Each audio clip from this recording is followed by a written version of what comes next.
Assalamu alaikum mbokk yi. Welcome back to the Jollof Football Bantaba YouTube channel, the home of Gambian football. I am Chama and welcome to the Gambia Football Show. And today we have a special guest, guys. We have the team manager and scouting director of Medina United, the FF Cup champions of 2024 in the GFF leagues. He will be joining us and giving us an insight on their season and a little snippet about the club, Medina United, a newly formed club. Just recently in 2019, the club was formed. So we'll be having their team manager to give us, I'm sure you guys saw him. Saw in the thumbnail. Tijan Wada will be joining us today. But as usual, we will also have our usual, discussions on what is trending on Gambian football. The national team is scheduled to play very soon, and there are some developments regarding the stadium, and the playoffs for the first division and second division. They took place also over the course of the week. And there were loads of transfer that took place regarding Gambian players, and there's more potential transfers to happen. So we will have our boy Fo joining us later in the show to give us an insight on those things. But without wasting much of your time, guys, let me just bring in my guests, and then we take it from there. Bro Tijan, bro nuyu naa la. Welcome to the Jollof Football Bantaba YouTube channel. Walaikum salam. It's a pleasure to be on the show, and I'm really showing my appreciation to you and to everyone involved in this program. Thank you. Oh, thank you very much. Guys, also, if you are watching, don't forget to, subscribe if you have not subscribed to the Jollof Football Bantaba YouTube channel. Also, try to follow us on our socials. We are on Facebook, Instagram, and on Twitter. Yeah. So, like I said, we have the team manager. But first thing first, congratulations once again, Medina United, FF Cup champions 2024. Thank you very much. Yeah, that is it is a huge achievement, to be honest. Like, this is your first time in playing in the competition, talk less of winning the competition. That is massive, yes. Right? Yes. Yeah, and it was not only that. You have been involved in a lot of things going on. Playing in the in youth competitions, because Medina is not just about the divisional team. There are some, team, yeah. Exactly. There are some youth teams, some divisional like some academy teams playing in different competitions. So there are tons of things that you won over the course of 2024. Yeah, the job you have done at Medina United, to be honest, is remarkable. Thank you. So thank you very much. So Medina United, like you rightly said earlier, was founded in 2019. It was founded by Michael Nicol, a Gambian residing in the US. Yeah. So basically, he moved down to the Gambia and lived in Lamin. Yeah. So the area where he lives is called Lamin Medina. So when he saw some kids playing outside with a posted football, so he was like, when I come back in the evening, I'll buy you guys a football that you guys will use to train. So when he went back and thought about all these kids in the streets playing barefoot, torn shirts, without a proper football to play, so he decided that why don't I just form a little academy, because there's a small sandy field just behind his house, and give them the equipment that the kids need.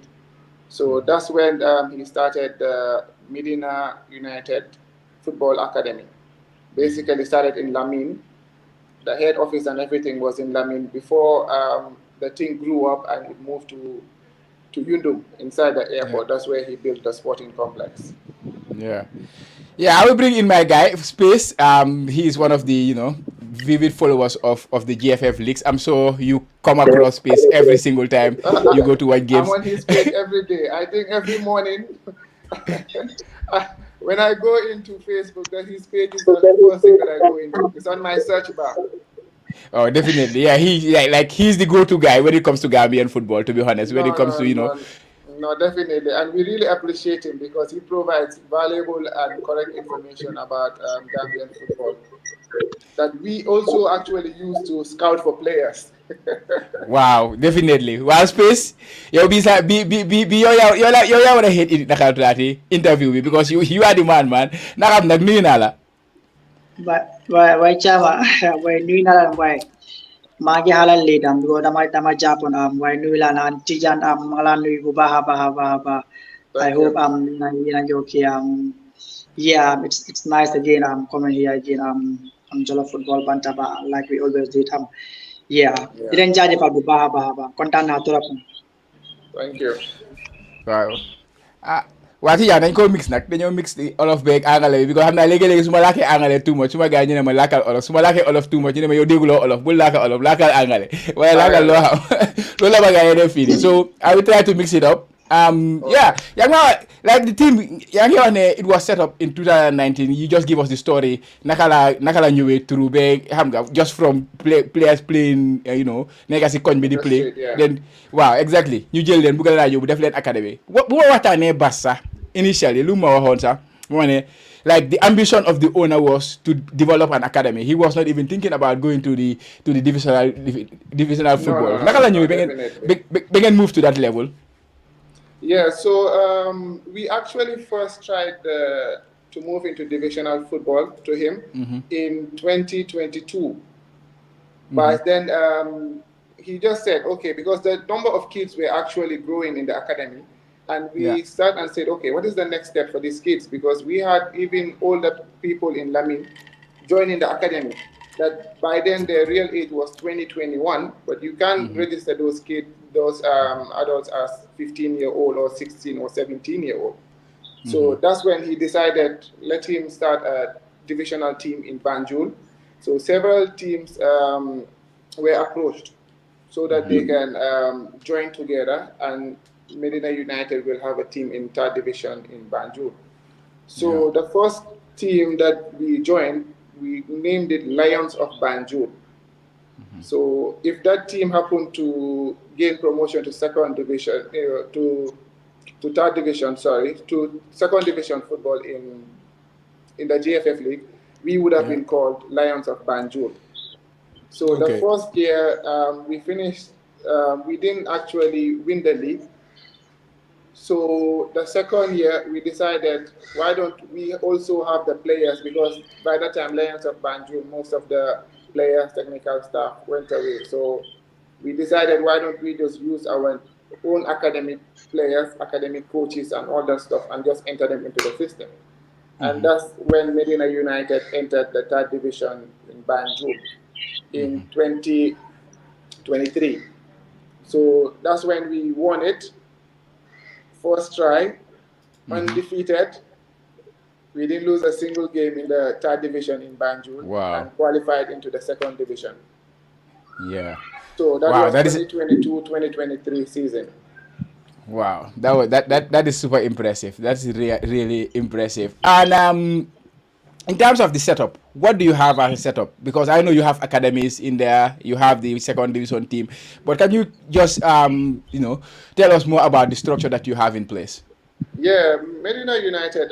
It started with the academy, so we have the academy setup, which is starting from the U9, the under 9s. We have the U10, U11, U12. That is solely for the academy. And then we also have 3 other categories, which is the U15, U17, and the U23.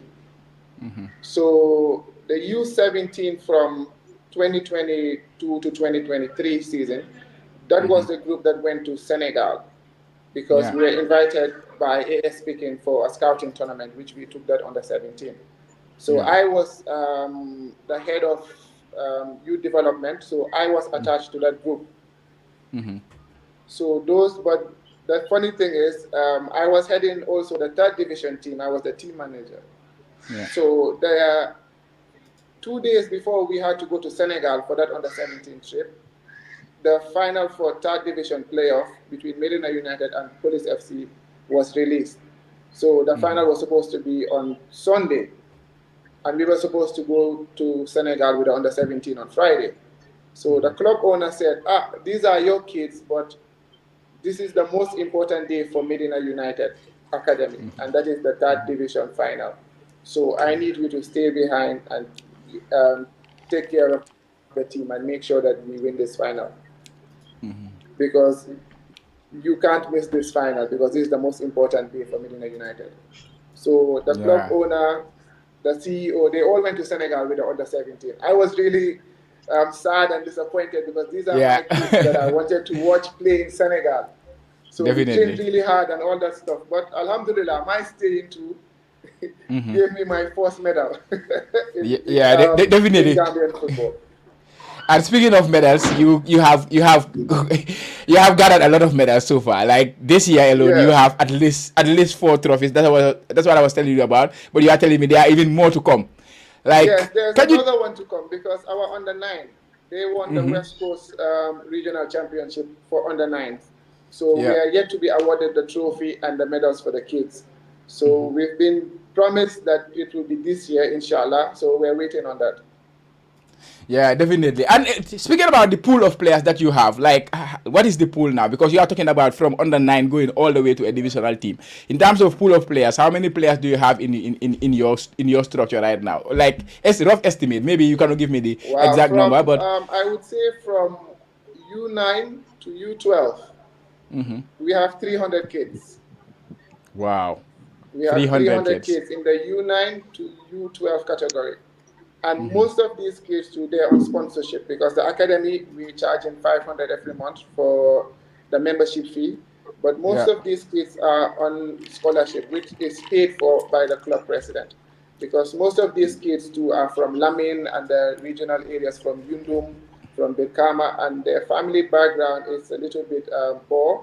The parents mostly are not financially strong to really take care of these kids, let alone paying for them to join an elite football academy. So most of Yeah. these kids are on scholarship, and every kid registered has a training kit, which we provide for these kids. For these kids. Yeah, as So, someone, and as he someone who, also has football boots, which are donated from the US. So quality football boots are also given to these children. wow, you guys are doing that. Well, Yeah. as someone So, who, and someone then who, in the under 15, we have a 30-man squad for them, which we do screening every quarterly. We do screening to add or remove players based on your performance, your punctuality, your discipline, and your performance at school. Because we also take school academy as a premium for our academy. So the under 17 too, we have 30 players, a 30-man squad. The under 23, we have a 30-man squad. The second But the under 17 category, we have 20 players that we loaned last season to young Africans because those are the kids that went to Senegal the previous year. So yeah. we wanted to give them a chance to have divisional football and the next stage into their life after coming from having a tough tournament in Senegal against AS Peking, Generation Foot, and so on. So that's when we decided that when young Africans got relegated to third division, so why don't we give them the support that they would need to have that football experience and also challenge themselves that Young Africans is a really big team in Gambian football. Yeah, definitely. My father's young brother, Baimale Wada, was their star player. Yeah. So seeing young Africans drop down to third division really touched my heart as well because it's in my blood, I could say. Yeah, definitely. Yeah, it's in Like, my blood. And to our club owner, club CEO, they're all descendants of Father Goff. And who knows Father Goff, you know that really young Africans is also in his blood because that's his club. yeah. So we sat Yeah. and said we can't let this club really die down because we've seen teams get demoted to third division and just die down. So we said we have our kids that we want to give competitive football. So why don't we just blood them into that team and then Yeah. really try and get the team up? And Yeah, definitely. Alhamdulillah, it was a very successful trial because it was just crazy that we will take all of these kids from Senegal that we took last year and give them a shot in third division. Yeah, no, no, definitely. I have some questions regarding the young African one, which I will come to later. But firstly, like as someone who works in academy, just before we started, I was telling you I'm also working with an academy, like an Yeah. elite academy here, but it is kind of different structure. these are not kids, less privileged kids. These are people who, like, parents who can pay for their kids to go to proper academies, train, and then, go back home. It's different from the Gambia. If you want to set up a proper elite academy in the Gambia and then expect the kids or the parents of the kids to pay for that, it's gonna cause trouble because they cannot afford it. Most of the parents, and we all know Gambians, the kids, everyone loves to play football. Gambia for them, Hale Bunega, like his passion is to play football. So play football, so so you have to play football. It is part of our nature, second nature to Gambian. So, but to have an elite system academy and then having it in the Gambia is a very expensive business to be in. How do you guys manage to do that? Like I said earlier on, we also have a membership fee which we charge for the academy. Yeah. So we really sat down, did the logistic and all of that. So we're charging $500 per month for every kid. Mm-hmm. So, but I also said that most of these kids are on sponsorship. So we also have partners in the US that we send sponsorship letters to. So they sponsor the child. So for, like I said, the club owner lives in the US. So his friends, families, partners, they sponsor children in the academy. So there are children that their membership fees are paid for the year by a sponsor in the Gambia or in the US or in the diaspora, I could say. So that also helps in one aspect because these membership fees, we really use it to redevelop the academy, pay salaries for the coaches, hire new coaches, and all that stuff. And we also recently had a partnership program, which we were looking out for sponsors and official partners for the team and the academy. So we have Africell on board, which we are really grateful for, because since they came on board, they really made things easier. Operations has been easier when we started working with Africell. So we recently signed a partnership deal too with Trust Bank, which they also helped financially, and we used that to redevelop the academy. We did the fencing, the player dressing rooms were really remodernized. Top of the notch dressing room we have for the players with couches, beds, TV, satellite TV, PlayStation 4, own locker room. It's really amazing. And thanks to our partners and our sponsors, we were able to afford all of this. And we really have an owner that is passionate in football because he's really putting all of his resources into this project and into this team, which we really appreciate. And I think that's what motivates everyone that's on the ground to make this project a success. Because if we have more of Gambians like him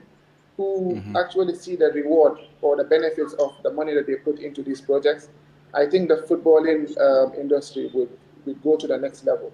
Because there are a lot of Gambians that can be like him.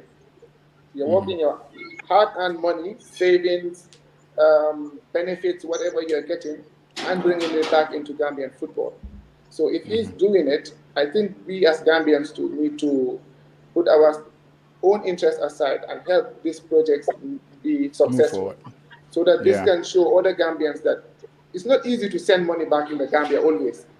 You work, the remittance does not work. It's not easy. Most of the times, it's not successful. You will send it back thinking that the people are putting it in the right way, but at the end, it's not. So it's not, that's why we also have these meetings always, just to reassure him that really we are here to work for the Gambian football. The passion he has is what we have. We're not looking for ourselves, we're looking for the next generation or the impact that we have made. And truly, when we were having our team award ceremony on Friday, I saw that, and was in tears, and he was like, I didn't know that this was going to grow to this level. Because we have a player on loan from BSC Galaxy that comes all the way from Carton every day for training, and he's never missed a day of training. And when that kid came and told him his life stories and how that single medal that he won changed his community, he broke down in tears, and he was like, I never expected this. But I said, whatever you do with good will and clean heart, Allah will replace for you with success and happiness. Yeah, definitely. Yeah. Let me bring in space. I'm not a mi yaga lifi mi yaga talk mi wala ci ba pare suma gaay complain wax na la ñu ne dañ wara la ko olof so ba ju duga ci olof bi. Space I'm not you have been to their facilities, you have seen what they are doing, which is really impressive. What do you have anything to ask or do you have anything to add to Luti Jandiwa? Yeah, I just have only two questions for teacher. Yeah, one is I know it's really difficult for the first time competing in the GFF league, especially in the second division, and we all know how tough the second division is. What are the difficulties Medina United or you guys face in the second division? That's number one, the difficulties you face during the entire season, this past season, and second, after winning the FA Cup for the first time in your career, what's next for Medina United as a club? Okay, so I think there's some comments are saying we do local language. Wa do la ka olof. I'm not doing tamit as an institute si suñ liggéey dañ dee promote xale yi coaches yi ñu laa ko angale because football universal sport la. Yeah. And da nga war a jàngal sa xale yi léegi ne the English language is very important pour ñoom tamit seen development because all your trials they good the universal language of English daf ko dee disturb pour mu communicate ak coach am daf ko disturb te loolu yëpp daf leen dee setback pour communicate ak teammate am daf ko disturb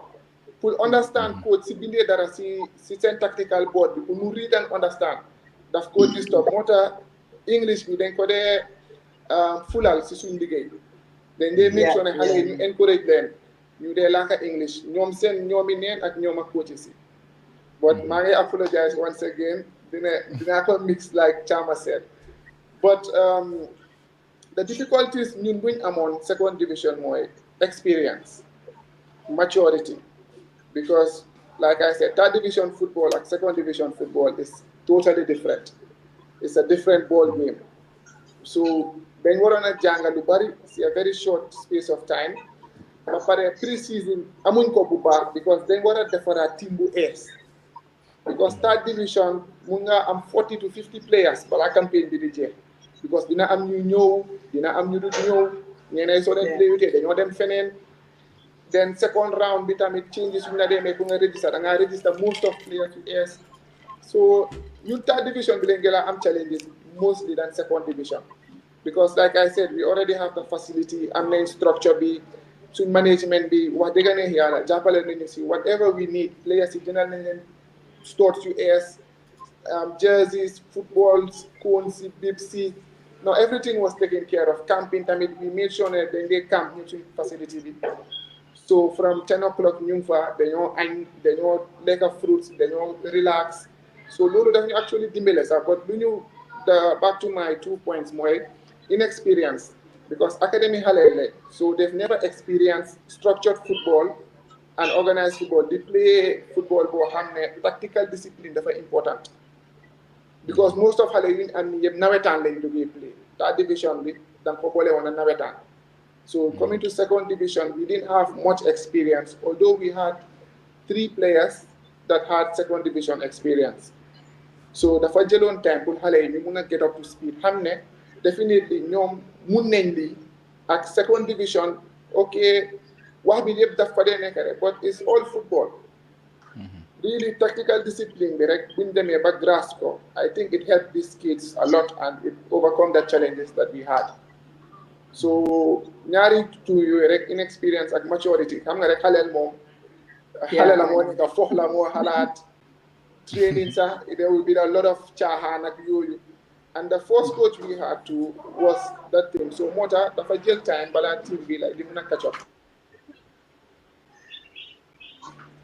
made some managerial changes because suñ coach bi moo fa nekkoon third division so dafa amoon that rapport ak players yi that joking mentality dañ leen dem kiram di campaign ak yooyu so xale yi tamit you need someone boo xam ne dina leen mën a mold to the next level because jëlee xale nawetaan indi ko second division is different so loolu tamit daf ñu help ñu ngi thank suñ previous coach bi tamit Moses Mendy really did a good job third division unbeaten win ko Banjul ñëw second division and he's still part of us because ñun moom Medina moom we are one family suñ nawetaan team bi tamit Silohom Laneka. So when we had Ali Jan come in, dafa really changed us to the next level because mom is a first division winner, league winner, winner Super Cup with Hawks ak yëpp. So bu mu ñëwee tamit daf ñu dimbale jàngal na xale yi jàngal na coaches yi jàngal na management and man tamit suma booba sax I learned a lot from him because as a team manager too, this was my first year in divisional football and really ñu ngi gërëm Ali Jan tamit because he's really an experienced coach in Gambian football. So loolu tamit daf ñu dimbale de because soo bàyyee xel suñ FF Cup run bi si passé Hearts buñ door suñ first game when they were top of the second division 4 teams suñ win yëpp first division teams la and having a coach like Aliou Diagne koo xam ne first division la nekkoon so moom xam na teams play na leen win na leen waaw ma ne sa waa ji sax ni waroon na fee nekk Steve bi ko seeni dama ko dee tooñ dama dee wax ne gars yi ñooy jëyeen classe yi I think to recruitment is key. So having a first division caliber coach coaching Medina United, I think really is one of the success that we had. Yeah. So what's next? Space for now, one second question on me. So what's next now? Since we get FF Cup, you have the opportunity to go to the. No. So next month we have only one objective. My first division. Because the thing about Sona, Yensen quality definitely is not for second division. FF Cup don't need first division team yet. So next year, inshallah, that's our only aim and objective. If we have the FF Cup too, it's a bonus because, like you said, we are born winners. So alhamdulillah, this is Santa Yala Tamiku Bahaba because Lord Mukdi Defrek, like they say, be humble, watch your saboba, ligay, yala more and yep. So the delo yep tamit si loho yala dalne, ñun ay ligay kat lente ay jambar lente den ko gom te den ko buga. So inshallah next season mom is really to go to first division. But para suñ xalé yi tamit ñu ngi nekk second division si suñ loan club bi. So is project bi mo dafa gëlané. Dafa gëlané. Waaw, parce que xalé yi tamit mom dinañ bëgga wone seen bop pour ñoom tamit ñu ñëwaat to Medina United in first division. Yeah, definitely. Dama bëgg yokk si lu space doon laajte rek because what's next question boobu because ñu ngi gis just yesterday Red Scorpions gars yi am approval pour join the CAF competitions as FF Cup winners in Gambia too. You can also play in CAF Confederation Cup, right? So that's true. No, that's true. But there are technicalities that wasn't told to us. Like I said, this is our first year. Yeah. The CAF Confederation Cup, there's a deadline for registration. There's a deadline for GFF to submit the teams that I want to go to that competition. And that deadline, Siluma Dega, I'm not sure. So we must Wow. I heard that it was ending of July. July 30th was the deadline. So FF Cup final was June. Sorry, June 30th was the deadline for federations to submit their clubs. The final was in July.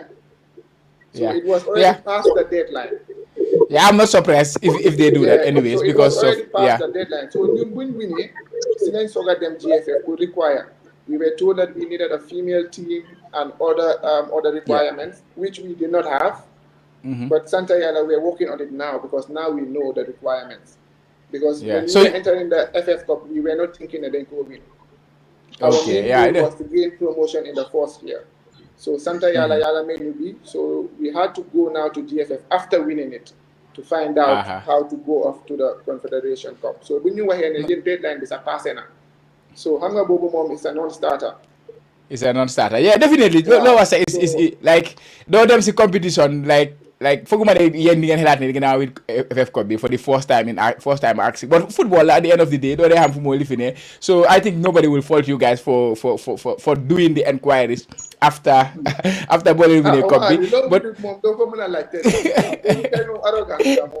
wow, no, it's good to get it's good to have the information at least beforehand. But I think, of course, now I'm getting information. I'm getting plans for female teams, right? So, what is the plans on that? What from Tolu? No, because new time is I'm winning a female team basically, but then loan most of the players out because I'm winning one the complete setup to register them into any divisional or any regional football. Yeah. So, but we have female players around the Lamin community, Bohan, we have them signed up. So we're looking for clubs that we want to partner with, and then we'll try to enter a female team into the league next year. So we have Yeah. a couple of teams we know forward. So we have everything on the table. We're meeting with them ongoing. So hopefully, when that's concluded, we'll definitely announce it as it is. Yeah, but yéen a ngi am seen own ground, right? Yéen a ngi am seen own ground, which of course grounds is the problem in Gambian football. So what are your plans? Pour ngeen door di use seen own ground as your home ground for the leagues? We actually been approached by GFF last season when we used in home ground, but we wanted to bring it up to standard. We didn't want to just provide a home ground just for the mere sake of it, because I think Lolo Tame is not fair on the players and it's not also fair on Gambian football. If you're Solena John that are John Len Lukin or John Len the best. So that's why we told GFF, okay, Mele in the second round, so Mune gather enough funding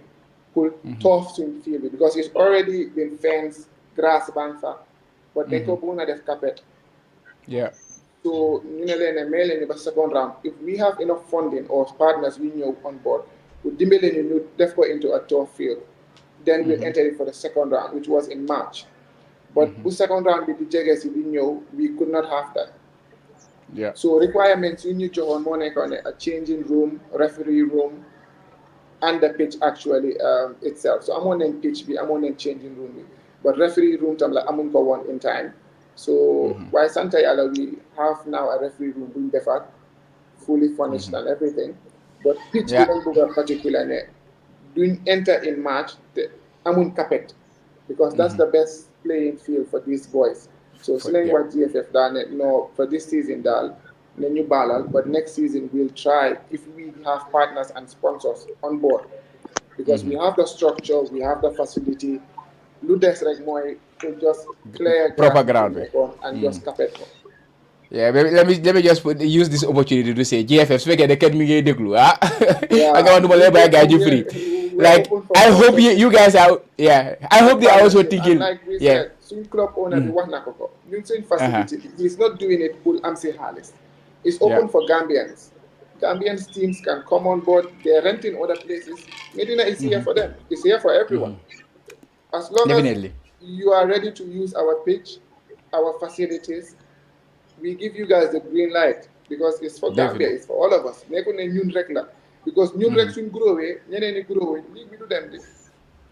Wow, in the league, top division, there are 16 teams. 16 Everyone teams. needs to come on board. Kuneka nga defar sa quota, sa facility, ku league when you mun ko recognize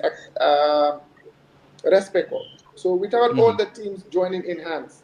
I think the development of Gambian football is not slow.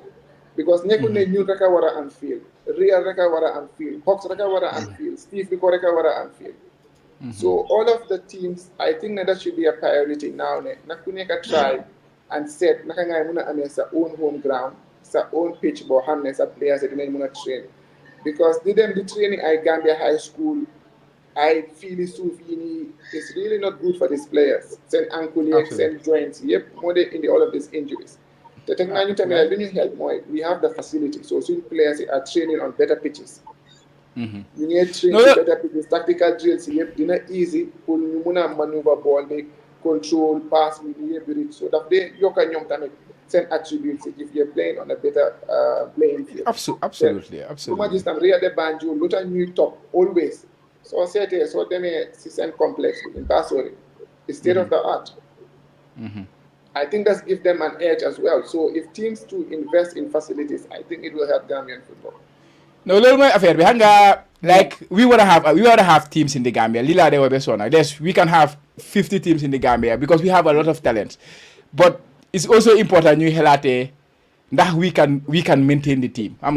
Like team you joge na betanda can you dem ci divisional living bi. You don't even have any plans pour nga muna no sustain sa team bi. Nga yakare ko ne jay na player wala GFF ne ñu defaral stadium ak yu. Yes, GFF they have their quota to do. They get their funds. Ñom ta war nañu jappalé ci xaliss bobu suñ ko jëlé ñu dugal ko ci fuñ ko wara dugal ñu am proper pitches. Ba paré ba ñu yobu ay bañul yoy nonu pitch bon yoy ni fa play. I hope na kuy déglu dal GFF mom tamit ñu ngi déglu né di xelaatee nooy xelaatee in terms of ground si dafa important football soo duggee si FIFA seen documents yi the first thing ni ñu la dee wax playing ground la dee wax playing ground and the balls and stuff like that those are the most basic things yoo war a am si football and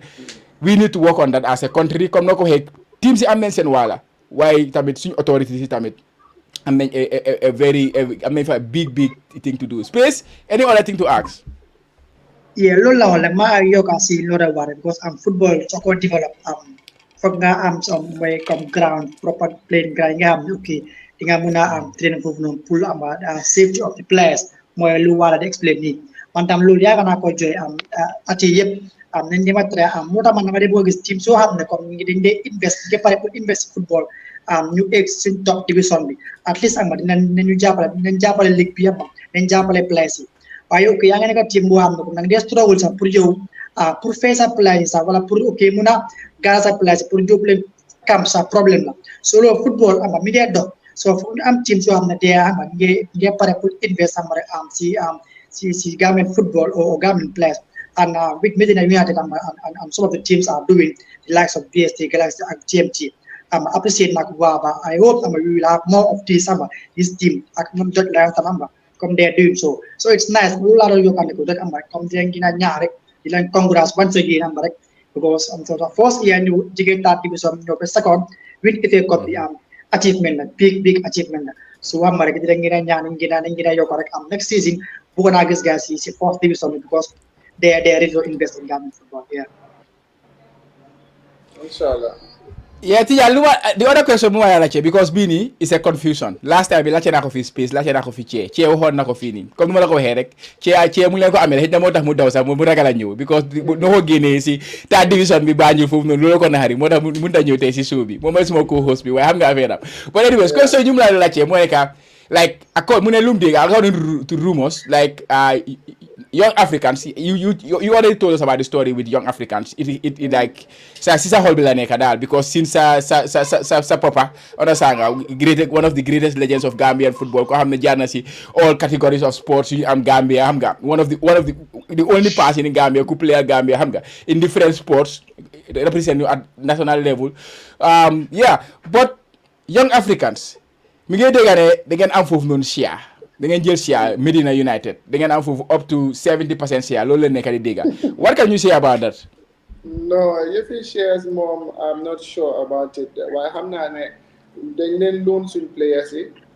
and man young Africans like I said you know that background history I gave it to you. But same coach be Sefu Njie is a brother to me and a family member as well. So depuis bu mu ñëwee woon Angleterre pour trials at Chelsea man foofu la ma fekk maa ngi jànga. So I came back even bala maa dugga Medina sax moom I met him in the system. So bu ma déggee ne mu ne moom dafa bëgg a jël over pour nekk coach yi Young Africans ma ne ko den man moom ak sa gannaaw man moom fooy dem moom rek yow lay toppa. So bu mu jëlee tamit suñu xale yi on loan man tamit my job is player development youth development for Medina United. So I have to follow the players and developments and careers. Interest, and also send media work with man for their I take their videos, I take their statistics, I build their profiles. So obviously man suma xale find them on loan, I follow them. And Gambian football, they could fend. You never see what a Jarra. We all have to join hands to make things work. So if you percentage minimum, I'm not aware of it because post Dabo Monica president, even because Hale Wini Banjusa, we have the videos, then the bucket post Dabo, guy J-Balco copy, J-Balco everything, and more management and move at all. There are videos and pictures of all of that because copies are simon like a guy, Mufanan and all that stuff because Ostabo Monica president, Young Africans, I think he's been there for a long time now. Because even last year, Medina United need to approach on pull loan send Ben a player, send striker. But after striker, if I'm one of them elite, Monica and bring relegated Young Africans. But that partnership arrangement, I'm really not aware of it. Because Hamna and Nyomtan, they have their own management side and all that stuff. Although Nyomtan, it's film facility in their training. Because like I said, Bugunyo just then big team in Gambian football go out of existence because of X and Y, or because of they are not able to fulfill certain stuff. Yeah. If we see that any, like I said, we then open swing facility to any team in the Gambian football. Any Yeah. team can come and use our training facility. As long as we are not using it, you guys can come and feel free and then use the pitches. You guys can come and use the big pitch, the small-sided pitch for your trainings. So Tagumana si team ñu suñ academy pour use ko or use suñ facilities yi ñun de leen a wax ne déedéet comme lay jox ñu shares or jox ñu percentage. No, our club owner is on record saying that Medina United is open to all teams in the Gambia. Any team mun ngeen a ñëw ñu toog xaw ma nag partnership arrangement bu ñu wax ne comme ne dañ leen a sponsor ñu ñëw di use suñ bi loolu la gars yi di wax as lifin as a how much like a 75%, but I'm not really sure of that. Young Africans, they have their own management setup, they have their own side. The same team manager before who done Haridla is Pamudu Manka, Montana Yagan as a Gambian football. Latekunda la meka, degna wada ko latekunda hamne ko zamla to them. Okay. So, so we've been working together manamon for a very, very, very long time. Yeah, but space because I had a follow-up question on top of that, which was about the Solendemen play to the same division, second division. But since there is no relationship as far as you know, then I cannot ask that question. Space, what do you want to say? No, come you know what because Hamnan even though partnership among for like scam share. But some relationship be smooth between young Africans and Medina. Come in the future, we hope I hope they come linyo wahni or linyo lam ni come dina happen down. Yeah. Sorry, let my question be again. Space, can you come back again? No, I don't get the point. Yeah, my come you explain ni okay. Ga among share si young Africans. Man am come ko lam. I know that they have strong relationship with young Africans. Moi no explain me between Medina and young Africans. I mean that relationship between them. Even though they haven't CRC club, but I hope that will come in the future. Or linyo one year come every CRB come dina happen. Low line 1 year. No, I'm not sure of that one because I'm not. Osdabo he has his own setup. He has his own management and he has his own plans. So, the cost of running a football club in Gambia, financially, to take care of, let's say, 30-man squad in there, but most of the teams, they have 40 players on their books. So, you send daily fares, to training, it's a lot of money into it. Training kits, camping kits, dollar, it's a lot of money. So to say that we will think about having another club, I think that is not in our line of work because we are an academy. We have kids in line and then our progress to the next level. So this is a new second division team is so that these kids can have a future. The competition at scouting and they can progress to the next level. Because then I'm players on the academy, I'm going to them, then they loan to union teams. Then they do union setups. So we had a whole under 17 group Bohamne, really talented footballers in Ofanega. Bring them in Senegal, join in good competition and they got good reviews from scouts. So when we were like, okay, because Dole Muna Jil, you're second division straight. You have to put them in a level that is just above them. You have that competition. So then that's where we tried several teams, but Hama Lulu Tamit can do now jail Hale, you bring a Duga Lensi team on the other defense. Then Hale doing that much development. So like I said, that's what brought the conversation with young Africans. When you the young same player, you bring them, most of players you bring by. I think few players that have this one. So that's why I'm using Hale in Duga Lensi, that setup. But we have no intention of buying another, because those are of us here before. Using objective way, Medina United, Modern Force Division, where it belongs and where it needs to be. Because we have quality players, we have quality coaches, and we have a Force Division caliber coach in our ranks. Yeah, definitely. No, leer na xam nga Gambia moom rumors moom dafa nekk di daw waaye it's good nga leeral affaire bi te xam nga soo gisee loolu soo sax rek moom we had our general meeting bu ñu waxee ñaata leen spend ñun Medina rek suñu owner dafa cheat. Yeah, it's crazy. No, it's expensive to take care of these boys and really we want to do as much as we can for Gambian football. It's not just for Medina because at the end of the day Medina to GFF League la moo nekk. League because, like I said, second division, 18 teams have a neka. First division, 16 teams. If we do not hold hands together, we'll move league to the next level. I don't think Gambian football are doing sorry. Like, I mean, they swing pitches, this is train, swing players, this is benefit, the increase, the Yorkers and dollar. I think Ghanaian teams, if we open our doors, you swing facilities. Like, now, I'm going to league with it. Yeah, dafa gën a baax pour ligue bi definitely. Wow, because ngay nekk di dem si schools yi football schools yi di xaar xale yi pour ñu paree jàng pour yow nga train seen schools yi I don't think that is very befitting of a football team in a divisional football. No, definitely. Yeah, so definitely. Like I said, maybe tamit léegi nu ma ko waxee nii teams yëpp di ñëw Medina di fa train ñu ne maybe ñu tam dañ jënd yeneen teams yi. dañoo jënd yeneen teams yi. Non Gambia boobu wax bu sew dafa nekk moo tax it's good ñuy waxtaan ñu mun a déggoo ñu mun a xam affaire yi du moo demee. because I tell you no lie ñun suñ demee ba yàlla may ñu am ku ñu jàppale bañ am suñ tour field bi which we plan to make into a mini stadium. I think ne most of teams yëpp dinañ door di ñëw di train si ñoom. So like we said, teams we are open to partnership. You also loho jotut sa gannaaw man suma loho jotut suma gannaaw but suñ tiyantee loho teg naa ne dina eega de. Dafa eega definitely. Wow, so like you said, league bi ñu bari mun nañoo we are seeing it. Goal project ñaata teams ñoo fa dee am home. Banjul ñaata teams ñoo fa dee am home. So on and so on. So su nekkee ne teams yi ñëw ne ñu jàppa suñ loxo from the same region I think mun nañoo jàppante ñu defar benn pack pour 3 teams. Defar benn pack pour 2 teams suñ defee loolu I think dinañ am 5 new pitches or dinañ am 6 new pitches yoo xam ne they are state of the art te loolu dafa develop football we cannot wait for anyone to do it for us man loolu laa dee wax Americans dinañ ko dee wax don't wait what your country can do for you but what you can do for your country suñ owner bi American la foofu la dëgga that's the mentality he has that's the mindset I think that's why ñu ngi dem kanam because xaarut kenn we are not waiting for preparation money from anyone ñu ngi dugal loxo si poche and di finance so ñun tam su gisee loolu I think ne ñun tamit dañ war a sacrifice di ko jàppale nag lii mu dox so yeneen teams can see it but buñ gisee ne ñun dañ ñëw fii pour suñ boppa suñ bunta yaa open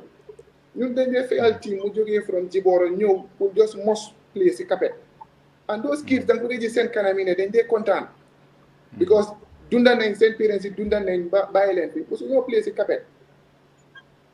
right now nga gis five-a-side pitches yi ñu ngi dem but five-a-side tamit baax na but daf dee limit players yi to tight spaces and certain things buñ demee Gambinos suñ under 10 bi which they finished third in the competition the Gambinos Cup which was this year 2024 xale yi da nga ko gis seen boppa sax ñu ne lu tax Gambinos jël first and second mooy dañ mean di play 11 aside at such young age I'm talking about under 10 di play 11 aside in a tough ñu suñu xale yi musuñoo play 11 aside because ñu suñu tough bi is 9 aside 7 aside but buñ demee Gambinos it was 11 v 11 under 10 but a better playing field moo tax ñu dee coow Gambinos seen xale yi lii because they are another institution that is doing really well foo leen miinal loolu la ñoo dunda xale boo miinal ñankatang la moo dunda boo miinal booga yee pizza yee yooyu la moo dunda so du nekk benn like I said but we cannot do it alone teams si dañ war a bàyyi wax bu sew bi ñu ñëw nekk together bokka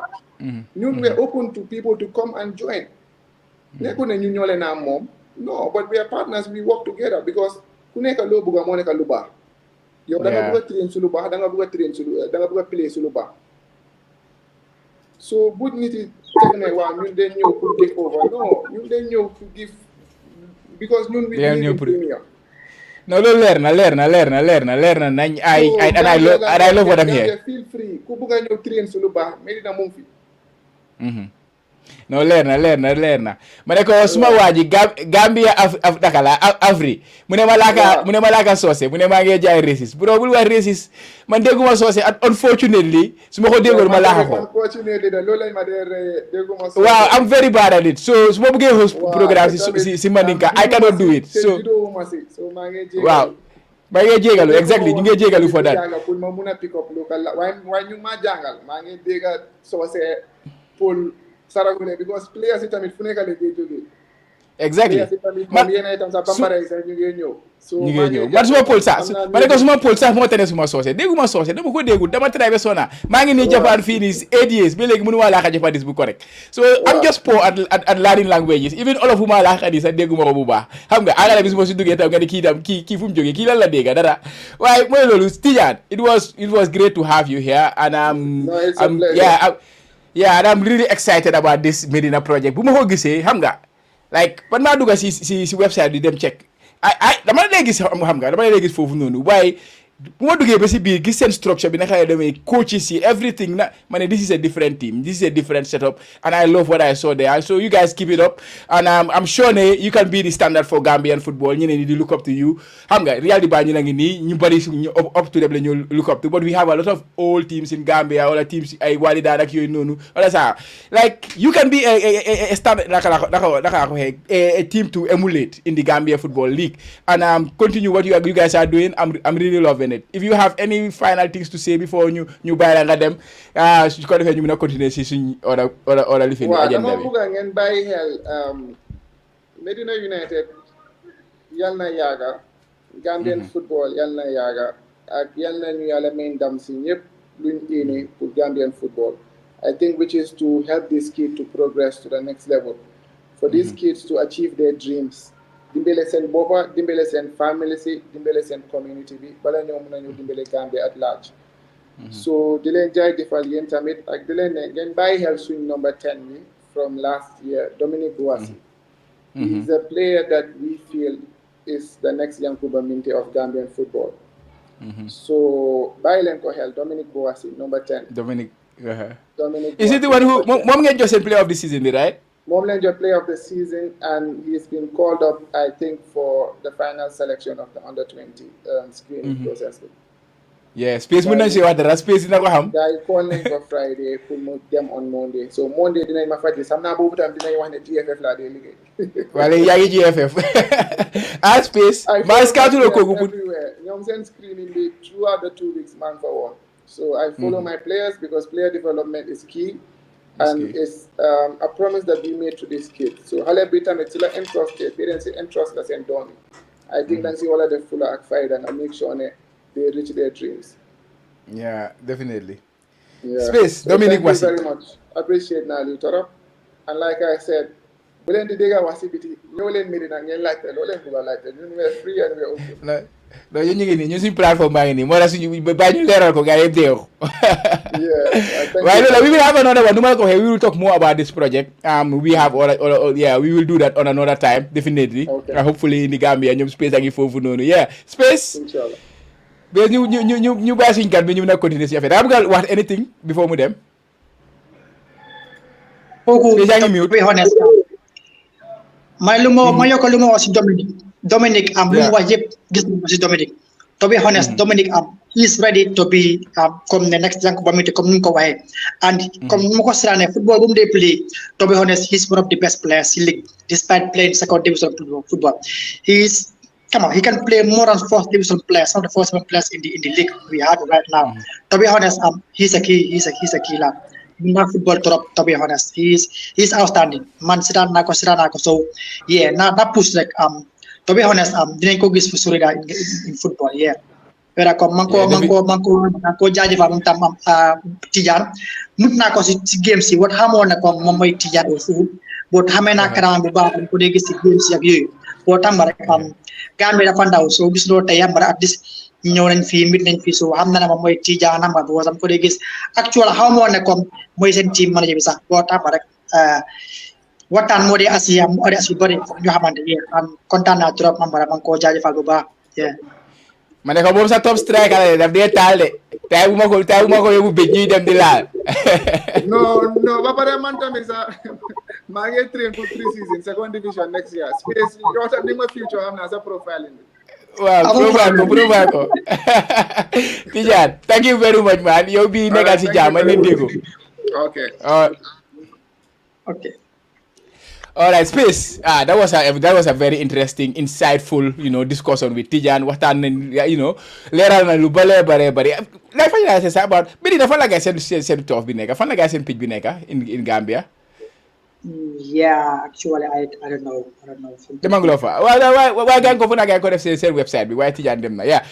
But it was really interesting. Loo fa jàngee. Yeah, mooy lu ma explain rek because ñoom seen aim ak objective yëpp mooy pour develop football especially Gambian football comme gars yi selfish fiirul because soo ko bàyyee si biir wax mu laa wane comme ñoom comme dañ welcome everybody pour nga ñëw pour partner ak gars yi même suñu defaree seen field bi sax yu wax dama they welcome anybody pour ñëw nga train seen field so moo laa wane comme ñii fu ñu nekkee di xelaatee xam nga rek it's beyond xam nga ñu ti luñ foog comme yeneen club suñu xam ne comme dañ koo jël moom la ko boppa football dafa xare te mu ngi laa jox expansion goal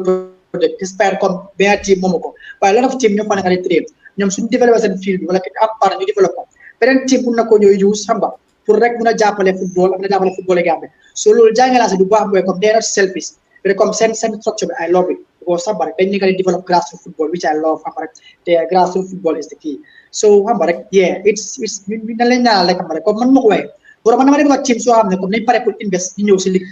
team soo xam ne pare pour invest soo waajee tam su ma yoon négocier sorry to say boo xam football dafa expensive caama dafa expensive so ay players wala players yu bëri mun loo feed gars wala mun loo jox gars li ñu bugga du métti ñi dañ bàyyi seen lu bëri pour ñoo nekk football so su fekkee comme mun loo content gars mun loo ok jox gars li sol sorry it's better yow nga dem si suuf beneen team pare pour invest mu ñëw pare pour jàppale players man fu laa ko wéy daal loolu laa gis comme mooy way forward of Gambian football anyway yeah non loolu wax sa digga la na ngay spend na ngay génnee xaalis bi football ak xaalis a ànda foog nga soo amut xaalis daal nga dem uti feneen foo jàppa because football xaalis moo ko yóbbu may ko suma koto bi ñëw na meekul interview bi war fa naa mun noonu déglu si background bi Buuba nuyu naa la xam naa ne yaa ngi busy man la waaye finally am nañ ko bro naka Chaba waaw non jàppuma sa na nga def nuyu naa la maa ngi fine ma ne ko yow loolu fu la di waaw di nuyu Tidiane de près di nuyu suma raka muy xamadi après tam di nuyu auditeur man la doon wax si suuf gis nga ne am na ko fa bina mu ne soose ba ni ngol mal kontaan ko alibale mo ke kan daw da dro waaw please jàppale ma waaw may gis naa am na ko fa bina suma soñon man tam ma bina ne ñu la ko pol wonte nuyu naa la daal Caama waaw bro delloo ziar waaye yaa ngi doon follow suñ discussion bi with Tidiane yow lan nga fa jànge la what is your biggest takeaway from the discussion with Tidiane waaw lu mu wax yëpp digga la parce que wala nu ko xam ni waxee football dafa expensive wante once nga put these structures at this plans at projects yi tam ni leen si mën a dal di gis seen boppa parce que ne football bi ñoom seen project bi mu ngi nekk Lamine ife ne de third division bi bañu nañ ko dal di play so Lamine xam ne lu yaaga woon Jattas académie moo fa dal di nekkoon muy team bu mag bi Jattas mu fa woon team yi Yaaya Boñam itam mu fa woon am na académie mun naa am taxawut structure la amul structure woon mu fa ba pare tam nga am Daranka si Manjako itam am nañ fa team Lamine United nekkoon team mu nga xam ne mooy nekkoon second division team mooy Lamine United woon mooy Nemakunku United mooy Burfoot United mooy Sukuta United ñetti United yooyu yëpp mu ñëw tam na dal di taxaw kon tey suñu amee Medina dal di ñëw wala dal di represent Lamine am moo structures ba pare tam ñu am ñu leen a pousse ñi nga xam ne football pare nañ see dugal seen xaalis foog naa loolu den koo dal di rafetlu kon foo toog rek ñi nga mën a dal gis ne Medina wax dëgg yàlla ñun si dal nekk si yoon ñoom at ñoom Gambia Lions ñoom at Unit Global ñoom at BST Galaxy ñoom at yeneen team yu nga xam ne like it's important pour ñun journaliste wala ñun analyste tam ñu teel a gis ne ñii am nañ projet ñii par ñoo liggéey si yaa ngi understand kon ñu ngi rafetlu gars yi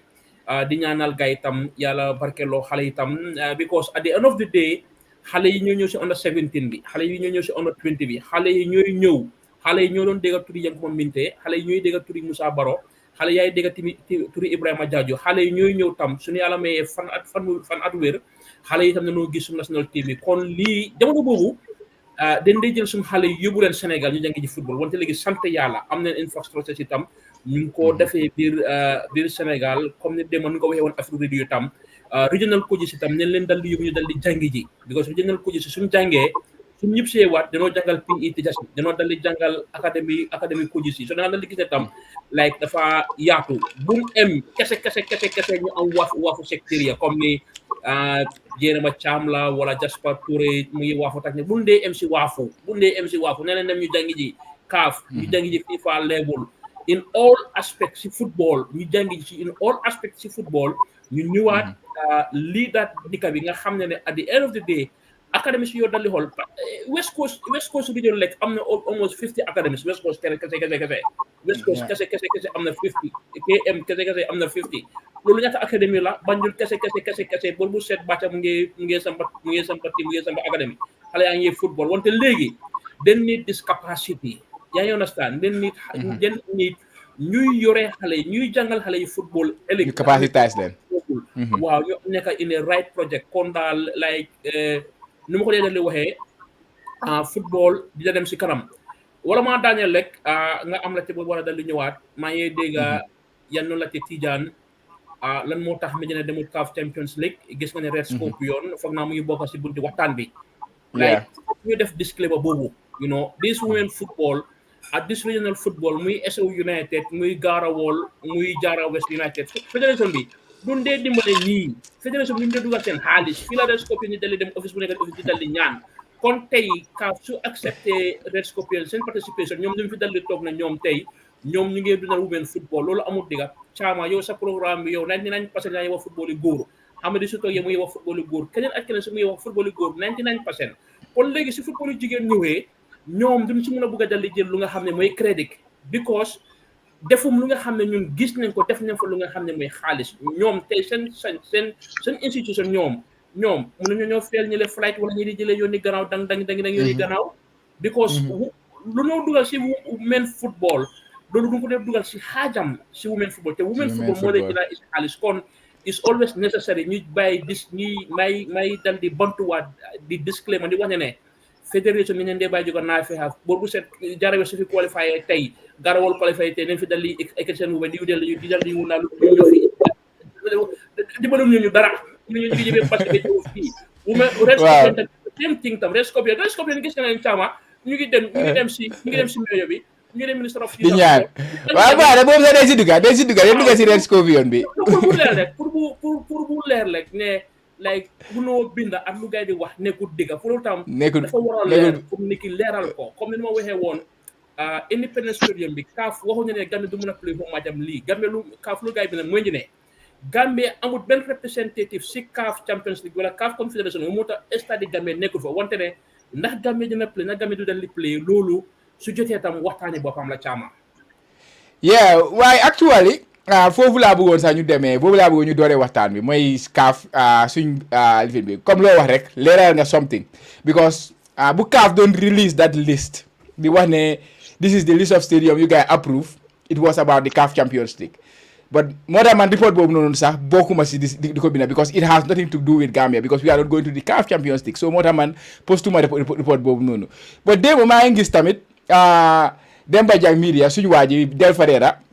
moo leeroon media boobu noonu moo tax page am bi mi ngi ko just start recently ma ngi ko gis he's doing really well moom moo nekkoon di report ne Gambia duñ play fii nii fële la ñoo play Morocco la ñoo play dem na ba wax ne Morocco la ñoo play suñ game bi and also ñu war a play al Comoros ñoom tam seen game bi Morocco la ko gars yi di play loolu la report bi wax report baa ngi nii breaking the Gambia national team will not play their home game at the Independence Stadium for the AFCON qualifier against Tunisia in September. The Gambia versus Tunisia will be played in El Jadida Stadium in Morocco. Dem na be wax stadium bu ñoo play xam nga according to reports the Ministry of Youth and Sports confirmed that Gambia Independence Stadium will not be ready. So this is a confirmation from our ministry according to his report. So lii is very métti na because of amoon nañ yaakaar tamit because ministre bi demaat na wax ñu ne August stadium bi dina pare waaye léegi according to this report of course we have to dañoo xaar ba ko gars yi def official but people out there they are working and they are going to find this information fetch out this information and then gars yi ñoo ñu isul ñu information bi waaye let me take space what yow loo jëlee si loolu noonu and what is your thought on that space. Yeah, Chama, actually, man gisuma ko okay, fine, maybe after it mako send. But man you heard now a few months ago dafa difficult torop pour ñu wara play suñu home game against Tunisia si AFCON qualifiers bi because foguma ne comme we are still ready because liggéey bi digala comme ñi feel ne mi ngi dem mi ngi gaaw but rek there's a lot ñu wara takul pour suñu game bi against Tunisia because man tam tama de to si body stadium bi gis naa liggéey yoo xam ne most of the time liggéey yoo xam ne comme biñ bëgg a ñu gis yooyu lañ dee wane si media bi but still am na a lot biñ war a liggéey because time bu ñu jox pour ñu pour suñu game bi Tunisia dafa jot na ba pare so dafa difficult pour ñu play against Tunisia suñu home ground bi comme noo ko waaye ne ko kii mu ko bindee so dina métti nag but ay foguma ne dinañu dañu war a approve pour suñu game because it's already September. Yeah, I guess 2 months away from September. So the party for you want to play.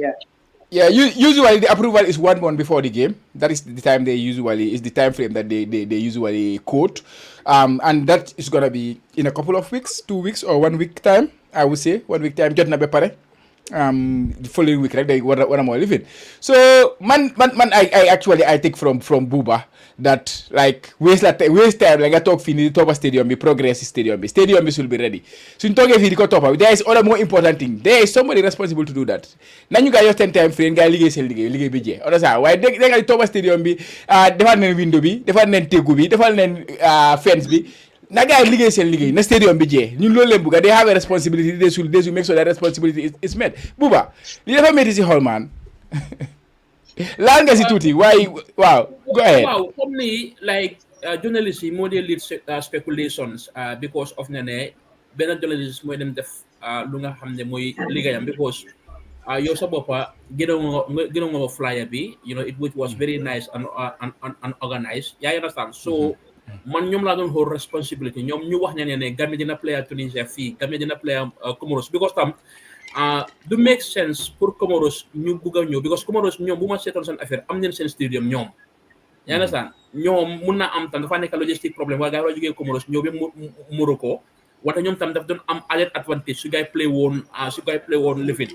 lu ma ko waxoon lu ma leen waxoon rek laa leen wax mooy koto yi bëggoon play Gambia ñoom seen ko ñoo nekkoon ñaanal pour ñuy play away match man loolu laa waxoon te kenn ma si génnee ñoom Ibou Faye la woo gañ bi la woo ñoom Kaba ñoom seen boppa ñoom ñoo ñaan because the longer you go the number of days you first spend, the number of miles you first spend, loolu moo dee détermine sa pari am ba pare seen pari am yi dañ ko dee fay before ñuy dem loolu nag du ma ko taaya wax du ma ko ruse waxaa kenn man loolu laa gëm ñoom seen boppa ñoo dee ñaan alfatiya pour ñuy play away match so loolu moo tax pour football yi Gambia dem holistically tam foog ñu am lu ñoo dal di change because ñoom muy Lamin Jaase woo muy Kaba woo muy Ibou Faye dañ dee fay seen boppa ba gars yi dee before gars yi di dem waaw dégg la foofu la gars yi di liggéey war nañoo am pade war nañoo am léeg-léeg wante tam loolu laa wax pour football yi Gambia dem foog ñu jiital xol so ministre bi tam dina ñëwaat dina waxaat like dina leeral loolu kon ñu xaar ministre bi génna ba parce que dañu am na ko dem liif si fédération bi ñu xaar keneen ko dem doon liif tam ne moo dal di publish ne Gambia dina dem Morocco so dina leer daal si gàttal wante ne like Gambia si deserve loolu pour ñu am seen national team muy play lu ma la ko wax rek mooy ne South Sudan muy Juba South Sudan ñooy di newest nation man bés bu gaa doon am independent ñu ko doon déglu BBC radio fii fana 2011 ñooñu su fekkee ne ñooñu jëlum xaalis bu bëri si FIFA ba gaay am that plan that vision ne ñu waxaa FIFA sampalen stadium bu espal ba nga xam ne sa léegi mën nañoo jël stadium boobu ñu luwee ko Sudan ñu luwee ko yeneen dikka yu dal di bañ kan lan moo tax ñun ñu bañ suñu boppa bañ suñu réew ne ko doom yu réew yu bon because stadium bi Adama Barrow kese lu mu saata yëpp ak lu mu am yëpp mën na koo liggéey moom Adama Barrow kese waaw soo xam nga soo yéene da nga gis ne because the Gambian fans xoolal space xoolal ñun jamono bu mu doon dem bu mu doon dem Sénégal ñu ne Thiès Chama wax na la ko $25,000 laa génne bu school laa génne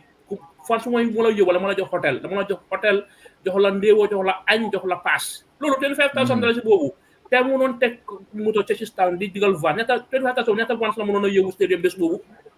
kon foog ñu bëgg a sum réew because lii Sudan su ko mënee def Chama ñun ñu fi Gambia war na ko mën a def Ibu Faye stadium manager la Bakary Badji ma fi toj loolu dafa am njëriñ ñen simple stadium ñu play stadium because the fans deserve fans yi neen deserve seetaan ñi fans yi neen deserve lu moo tax du mën nangu ñu jël beneen player di ko wane ne ñëwal playal Gambia ñëwal playal Gambia te amul Gambia amul stadium kooku moo play boo bàyyi ma bro gis nga moo tax man laa wax ne man su ma gisee nit léegi day complain Mauritania seen stadium bii nii suñ ko aree accept war nañoo accept Gambia su stadium suñ fële ne we have a responsibility as a country they have a responsibility who is responsible to do our pitches lii leen sas make sure nga def ko ba rombo ko sax waaye soo demee foofu noonu di ko laam-laamee wala di def dugal booba roo ci laameñ understand dugal loo everything loo fa war a def this is the situation we will always find ourselves in ñaata at léegi since kañ la Gambia gi play biir Gambia space depuis kañ 2019 right now we are approaching 5 years wala right métti na trop to be honest Samba because Chama comme lu ko bëgg a waxee rek am na yeneen comme soo koy wax sax dang dee bàyyi yoon dang dee mel ba bëgg a wax li nga xam ne naka su dee noonu because xam nga mënuñu understand comme lii moo leen dee gënal rek comme ni ko Abro waxee xam nga ñu jéem a try play feneen comme ñu am lu ñoo dugal seen poste di góor ba gars yi mutale then trop c'est mais waroon naa pare lu yàgg mënoon nañ koo def but waaye léegi comme South Sudan kañ la fi te ñu ngi ne amuñ ko so waaye Gambia dafa métti trop moo dama nekk suma oncle du ma ko dee bàyyi yow kee da nga ne yaay stadium manager yow kee yaa nekkoon assistant coach team bi yow kee da nga ne yaa nekka communications yaa nekka di naka laa ko waxee competition si GFF league bi di ko doon competition baa ngi bon yow di seen passing ba léegi dara baaxut foo laal moo gën a bon fële ne le waaye anyway ñii suñ gars yi dañ bàyyi seen loxo waaye bu yaa ngi laal tamit about the CAF Champions League qualifiers for Red Scorpions gis nañ leen gars yi di ñaan xam nga pour mu ne dem CAF like I would love to see Gambian teams going to the Champions League understand nga Red Scorpion is no different from góor to jigéen comme noo ko waxee we on this platform most of our time we spend it on Gambian football on male football and stuff like that understand that is one thing to do with yes capacity amuñ capacity pour mun a cover everything luñ bëgg a cover and but also comme noo ko waxee like female football nekk fayda luñ ko si dëkk bi ba nga xam ne people will have a lot to talk about it. How can the Red Scorpion wanting to go to CAF Champions League and right now they get their approval but what next now léegi ana xaalis yi fan la moo jógee yeah because comme lu ma la forward like seen media ba ma ko forward moo ma ko forward and by look of the things foog naa ne dañoo dema moto loolu laa suspect ban you understand because I was trying to get hold of the coach like leen wante at all cost daal ñu ngi wish guy the best because am naa fa player so ñu ngi wish guy the best wante lu ma la bëgg a wax rek lu ma la bëgg a leeral mooy ne FIFA lu moo dugal xaalis women football du ko dugal fenn si àdduna bi you know loolu that have to be established you know so loolu dafa war a establish because like pour ñuy play Red Scorpion ñoo nekk si under 20 bi ñuy play Red Scorpion ñoo nekk si national team bi kon yow soo supporté ñooñu yaa ngi support national team bi yaa ngi understand xam nga so xaw ma naka laa ko explainer because I'm quite sure ne ñoom tam léegi tam neen look around am neen place ñi nga xam ne mën nañoo jëlee gars yi mën nañoo jëlee players TMT mën nañoo jëlee players Garawol mën nañoo jëlee players Police FC yaa ngi understand ñoom tam fu mu nekk nii bu mu nekk Red Scorpion kese na gars yi def selection gars yi jëna and I hope the business fraternity QTV la QCell officiel Minister of Youth and Sports official president bi Women's Affairs first lady bi second lady bi so lii yëpp seen temps moo fa war a dal di dugal wante nu ma la ko waxee like waroon nañoo am TRRC wala waroon nañoo am comité bu nga xam ne dina dal di jiw because man am quite sonné xaalis bu football FIFA dee dugal football si jigéen loolu FIFA du ko fa dee dugal fenn wante da ngaa gis ne xaalis suñ dugal yii yëpp ñu ko fay campagne ñu ko fay under 20 bu dem World Cup so xaalis si jigéen ñi la gars yi dee jël fata place sol place fata place so da ngaa gis ne at the end of the day léegi jigéen football ñu ngi dal di ñëw dal di tumurayanke dal di ñàkk wala ngaa dee rek mun nga maa génneel seen press release boobu because gars yi génneel ne like the acceptance of Red Scorpion going to the CAF Confederation for the CAF championship is because of the kaba loolu fen la xam nga so like waaw fen da nga koo ràññee so you don't take credit man moo bëgg a jël credit su fekkee ne supportuma la yaa ngi understand you take credit lost support you take credit lu nga xam ne yaa ngi ko dundal yaa ngi jël credit lu nga xam ne yaa ngi ko xoolal ñii team si ñii yëpp team si fi jël xaalis si yëpp cekkese la leen jox de fii di Real di Banjul du Hawks du Yaakaar du Red Scorpion du meññe na cekkese la leen jox cek yu rëy leen jox jox leen ma xaalis wu da ngaa dagi ba January so yow nekk lu di dimbale football kon nekk lu di dimbale men's first division bi nekk lu di dimbale women's first division bi because dañ leen jox kayit kese jox leen xaalis xam nga so disclaimer bi foog and I hope ne dinañ dal di ru su fekkee Red Scorpion dem nañ bi egg final is tough dikka yooyu leen dal tough wante West Africa la nagay ci la dem teela dal nu ma la ko waxee rek nagay raax parce que raax yaaga na fi caama raax yaaga na fi nagay raax xale yu jigéen yi yóbbu leen da nga xam ñaata ni mën a jënda mu leen faa jënd ñetti players loolu suñu si jëndee Gambia dañoo dal di kontaan loo kon ñu ne gay raax lu gay raax gay jël si yeneen team si what do you mean by raax waaw ne gaa jël si yeneen team si parce que soo dee dem Fortune bu mujjee noonu dem CAF Champions League dafa raax dafa jël yeneen players Fortune kese demun toon dafa jël Aliou Bari jël benn halfback left jël benn winger jël benn striker loolu la ngaa def di kay soo fa dee dem na ngaa raax doo demaa sa team kese su la neexee raax assistant coach sa raax ko parce que ñëwee doo dem di jeexal group stage da ngaa dem di jël force ñun suñu laa support da ngaa dem jël force jël second soo jël force jël second nag raax moo koo lefir suñu raaxee suñu gisee fichier sa na ko gars yi isi jël ko because du club bay am credit wante the bigger credit mooy Gambia yeah definitely understand loolu moo tax ma ne la lii officiel président bi sa daf si bokka ñii seen dem first bi sa daf si bokka parce que war na seen jën sa dara parce que jigéen waaw gaa war nañoo jën sa nag gaa war nañoo dugal waaw bi kay ñu ngi wish gaa all the best hopefully gaa yi neen am all the funds necessary gaa yi ñu make ko all the way to the competition xam nga and that will be the first time in the Gambia a female team competing at that level so it will be a historic moment so gaa yi waree dem to that competition yeah definitely the next one moom ga ñu laal mooy promotion bi ak relegation bi from the first division because right now league si jeexneen but playoffs si were still ongoing and there is still one game to go to today for the second division Jarra West ñu ngi war a play ak Garawol and then yaa ngi am démba Essau make nañ ko ñoom itamit génneen promotion join nañ Young Africans si second division bi Serekunda United tamit they win nañ seen playoffs si ñoom tamit ñoo stay si second division bi and then yaa ngi am the final spot for the first division Gambia Dutch Lions. Let's talk about those games. Space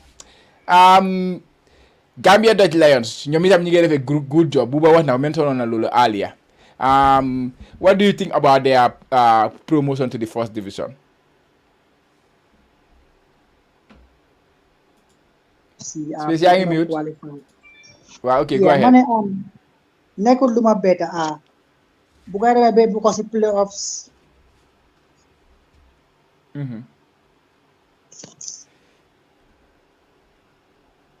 Space a ngi freeze de Buba kon you take it from there Gambia Dutch Lions yaa ngi maa wax ne ñoom tamit dañuy spend xaalis ma ne leen war nañu isi gars yi waxtaan ak gars yi what do you make of their promotion?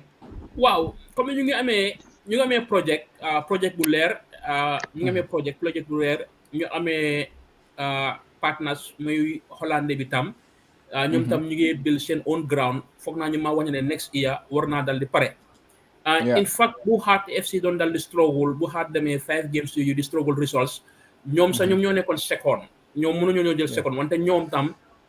seen ñaari game ñu ngay play Serekunda United ak Serekunda FC den draw ñaari wala ñu lose benn win benn loolu tax moo leen dal di yëgu si lu nga xam ne mooy si play off bi sax ni ko ñoom tam ñoo doon jël place si automatic qualification wante tam all hands down Hearts tam deserve nañ pour dem lifin lu mu laa dal li firnde rek mooy wane ne football like clear structure ak xaalis ak xale parce que soo bàyyee xel ñoom Hearts ak ñoom Medina ak ñoom Gambia Dutch Lions ñoom ñëpp xale yu ndaw la ngay amee xale comme ne am neen mag tuuti mag muy xamaan konaate yaaga naa play wante ne soo si bàyyee xel ñu baree bare ñoom seen Haruna bi ak ñoom maalang foofu na ñoom ñëpp ay xale la kon xale tam moo koo dal yóbbu because ñëpp xam ne ne liggéeyi Kémo Cissé lu mu dal di def si football maa ngi koo bantuwaat because fii nag ku bañ ñu oo sa turi nijaay nag oo ñu oo pati bu nga boogee dañ koo bantuwaat like xam nañ lu mu def si football wante mu ngi koo def pour bu taxaw présidence na mu ngi koo def ngir baaxaayam mu ngi ko def ngir turam loolu tam foog ñu waxtaanee ko tam wante gis nañ ko nag ngi play significant role because nekkoon na bi ko léegi su demee dal di taxawalal boppam moomal boppam kon li nga xam ne projet boobu tam dina dal di baax kon si gàttal like structure la like project la xaalis la investment la ba par exemple nga am xale ñi nga xam ne bëgg nga naa jàngal gaay kon tam dafa ja ba par exemple seen coach bi tam one of the best coaches si dëkk bi tam parce que Germany lam jàngee def na courses am Germany so ñoom tam am nañ a very good setup right now te setup boobu tam dina leen dimbale going forward duñ wax ne dinañ dalee des si first division bi loolu moom is a big action wante ne gisoon nañ team Rhino bu gaa jël di jógee second division gis nañ Falcons bu gaa jël di ñëwee Falcons ñaari season si yëpp dañ jeexale second position gisoon nañ Greater Tomorrow first year struggle nañ second year bi ñu dal di des so lii yëpp tam receptive success pour nga des si first division bi tam mu fa match ñoom BST Galaxy ak yeneen team. Yeah, definitely. We have space back. Space. What were you saying before affaire bi doc? Yeah, dama doon wax ne Gambia Dutch Lions man seen qualification to the first division nekkul li nga xam ne comme daf ma beta because gis naa même tam investment bu ngay def especially bu ngay def ba make the playoff spot bi pour ñëw egg first division. They have invested heavily on their players and team in general. Xam nga ñu ngi teg match bonus si nga xam ne ba comme mooy lu ma la wax Aliou woon buñ doon am kii waada mais football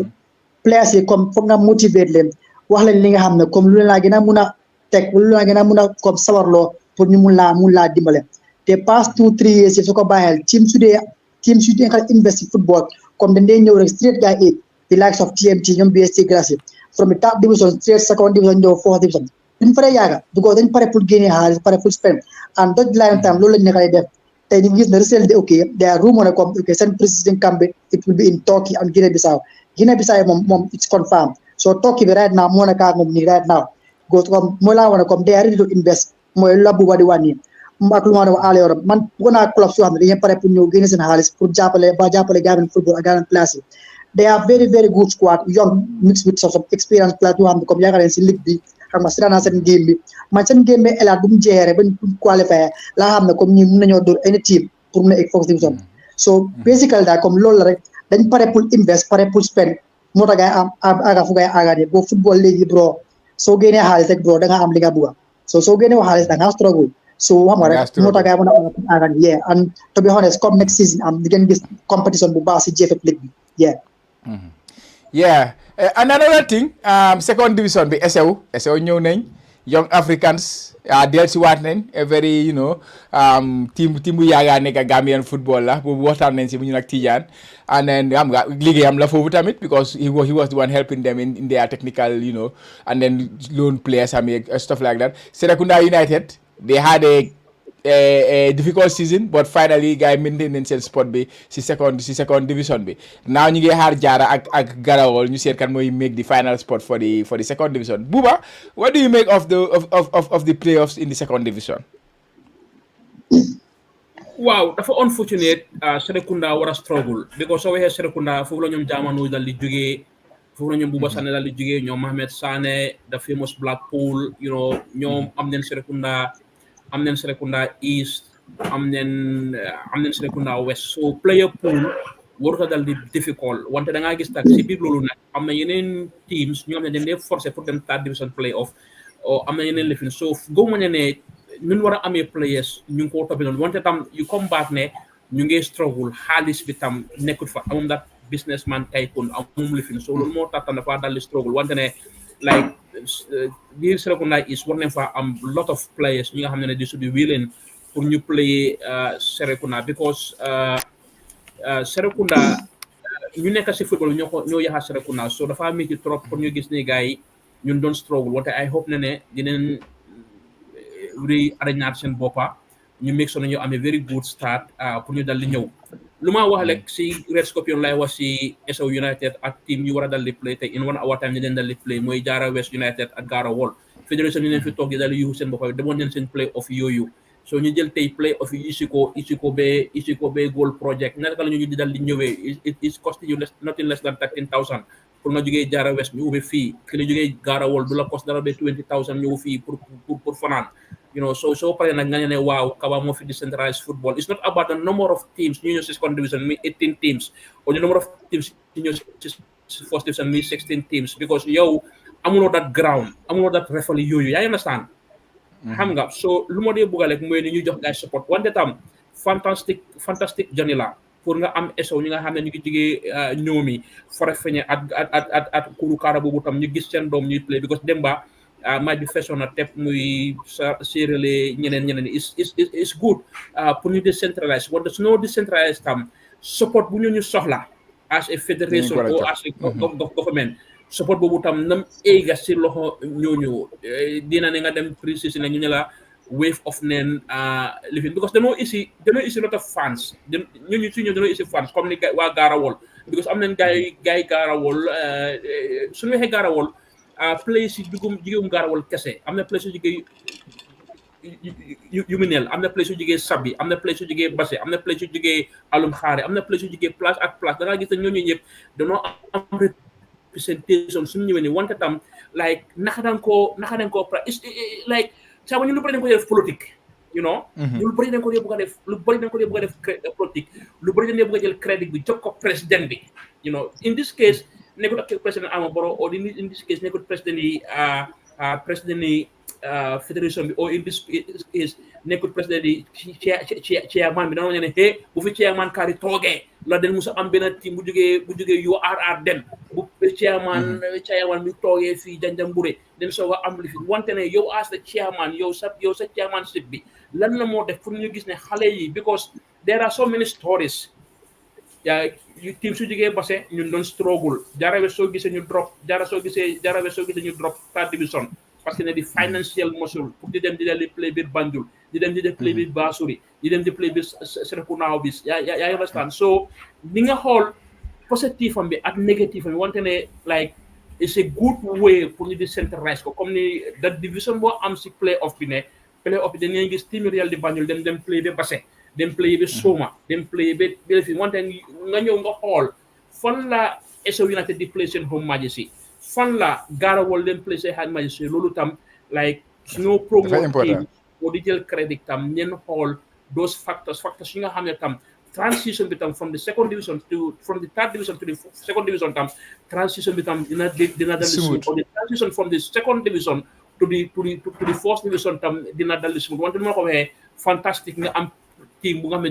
jigéen na Essau team bu nga xam ne jigéen na Jarra team bu nga xam ne jigéen na Basse ak lu wóor di biir Basse wante ne the advantage and the disadvantage nekkul ne am nañ lig play nañ lig yaa understand because football definitely waaw loolu laa waxal ni am na dëkk yoo xamante ne ñooñu gën a rëy ñooñu ëppa doole ñooñu gën a am finance but da ngaa gis ne ay 12 teams la gars yi ay 10 teams la because it's always about at the end of course you want to develop a lot of talent coming through but you have to have the muscle you have to have the financial and then you have to have the structures in place nga mën a move to that level anyways let's move on to another subtopic bu ñoo discuss maa ngi gis ne referee si ñoom itam ñu ngi train ñi ngi amoon a training and elite training referee which is something ñu ko rafetlu tamit because of comme noo ko waxee is important su footballers di develop xam nga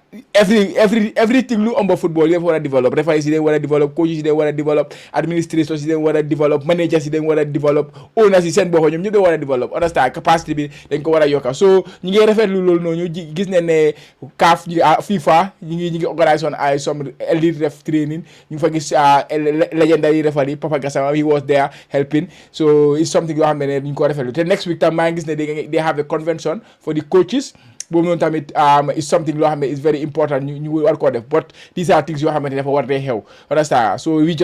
just wanna mention those things the final two topics su ma bëgg ngeen laal mooy about scan aid prize money bi maa ngi gis gaa yi def ay présentation loolu noonu man xam ban at la woon ak ñi ngi gis suñu waa ji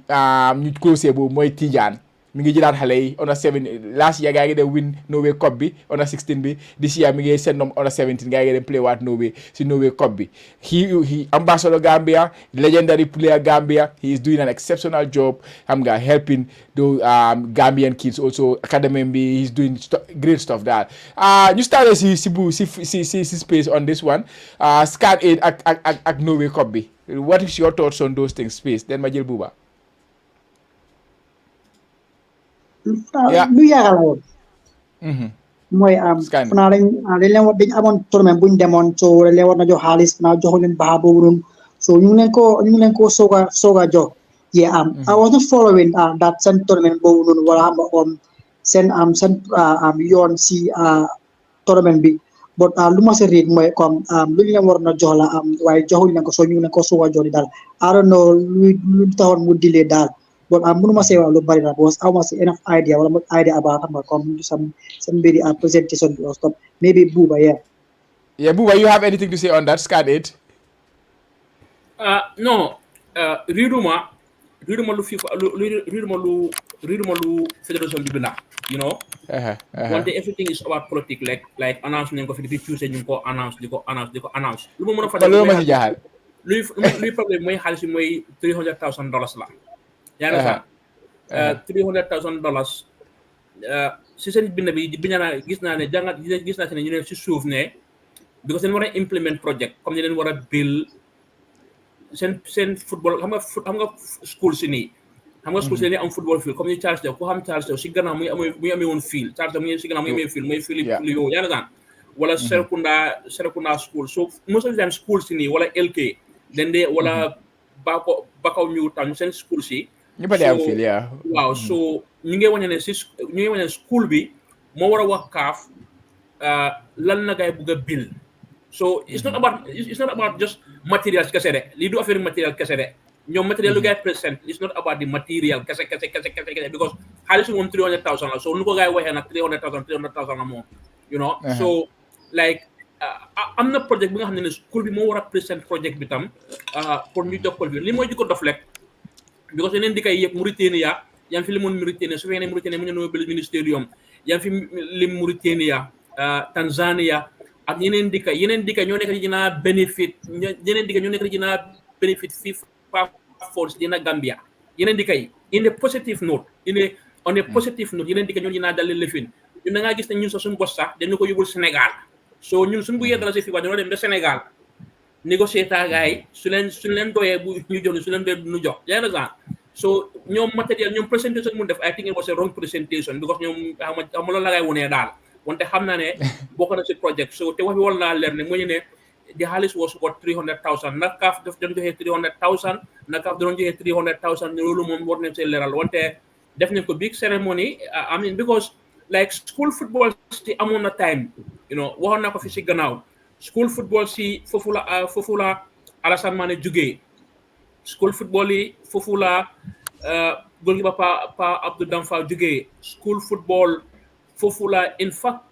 jamono ñoom Fada Goff ñoom assist ko foofu la gaa jógee school football yi like buñ ko suufal yaa understand just xoolal the last competition ñun dem ñun attend si under 15 si lépp Gambia fana góor ak fana jigéen daf si am doole kon because school football fédération bi toogoon na woon duma ko wax suspend toogoon na woon 1 year school football fédération bi activité ñu ne xaalis amutoon kon buñ suufali because school football mooy banxaas mu nga xam ne mooy génnee cheating bii yaa ngi understand because yow xamadi foog naa mu ngi woon Serekunda school amoon suñu time jamono woon Serekunda school team ñu doon competitive or sa high school football ñu doon dal di competitive so foog ñu dundali in fact school football foofu la Yankuba Minteh sa jógee Yankuba Minteh boo leen naa gis ne Yankuba Minteh ak ñoom Adama Bojang school football la gaa jógewul si nawetaan school football moo yóbbu seen tur kon ñun suñu ñëwee fi di am $300,000 war nañ ko utilize dina di toog fii benn ajuma kii di téye ay vest kii di téye ay dips kii di téye ay cones loolu dina dimbale football bi nag wane na ko def kon the bigger project yi nga xam ne ñu jox capacité bi si PE teachers yi ñu bil infrastructure yi nga xam ne tam is good because soo xoolee Saint Augustine ak Gambia High ñoo dina am structures yu bon te foofu la first teams day play foofu la second division teams yu leen dal di train so it's much about ne like lu mun a am FIFA wante lan leen dal di yéeloo and the brains lu nga xam ne lu ma la ko waxee nii mënuma fatal wante xam ne am na yeneen digga ñu nga xam ne they have more FIFA development programs wala more CAF development programs di kay mel ni Cape Verde fu nga xam ne foofu leen di play school football bi di kay mel ni South Africa so I mean ëpp na daal pour joxe bips at lifin wante daal di leen follow because CAN 8 ñoom seen boppa ñu ngi war a dem Norway tam pour represent football foofu tay jigéen si jigéen yi. Well, let me know about the what your thoughts on the Tijan with the history academy again. Going again. That is country a football academy. Guy get them out for the Norway Cup last year. Guy go win and then hale you bury hamga. Gambia if I go follow competition bob no. Hale gisne len fa defon len de jalore fofu nonu. Guy get them at. What do you make of this space? Well, lulu kontaan rek because rek dafa yóbbu suñ turi dëkk si kanam xam nga wool bi yëpp nañ ñoo xam et pare xam nga xale itam comme exposure bi xam nga comme club si xam nga wala scouts yi ne leen bàyyeel mun nañ see jógee am si contract like last time bu nga mujjee dem xam nga gis nañ ne comme scouts yi ñu doon follow xale yu bari pour asile ba amoon na benn play mooy Raki Mané Diop naka di play Hawks he was one of the best players ci squad boobu noonu moom to be honest I don't know tam lan la kay def because bro xale boobu am na talent bu baax so dafa am ko nga manage da waxoon na ba ko na yóbbu sax but things ba léegi mi ngi yamba rek mi ngi slow so I don't know but basically daa xam rek comme lu baax la xam rek dafa gën a pousse xale yi dañ gën a xam nga am experience xam nga dem di gis si biti xam rek pour la seen yoon si nga nekk professionnel pour mu gën a ubbeeku daal di leen jaajëfal rek xam nga di leen naan comme buñ ko jël comme ok pour lekk si kaw xale yi wala pour dem xam nga comme ni ko borom bugalee waaye xam nga bugg a dox si kaw xale yi ak yooyu xam nga so si gàllal daal loolu laa bëggoon a yokk rek xam nga na leen jàppale bu baax. Buba, do you wanna say your thoughts on that one too? Wow. Si xale yu ñu yóbbu woon last year am na ñaari xale yu dem trials Norway foofu lii moo la woon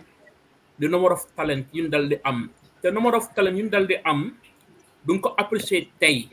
ëllëg dañ ko appreciate in 5 years time yaa ngi understand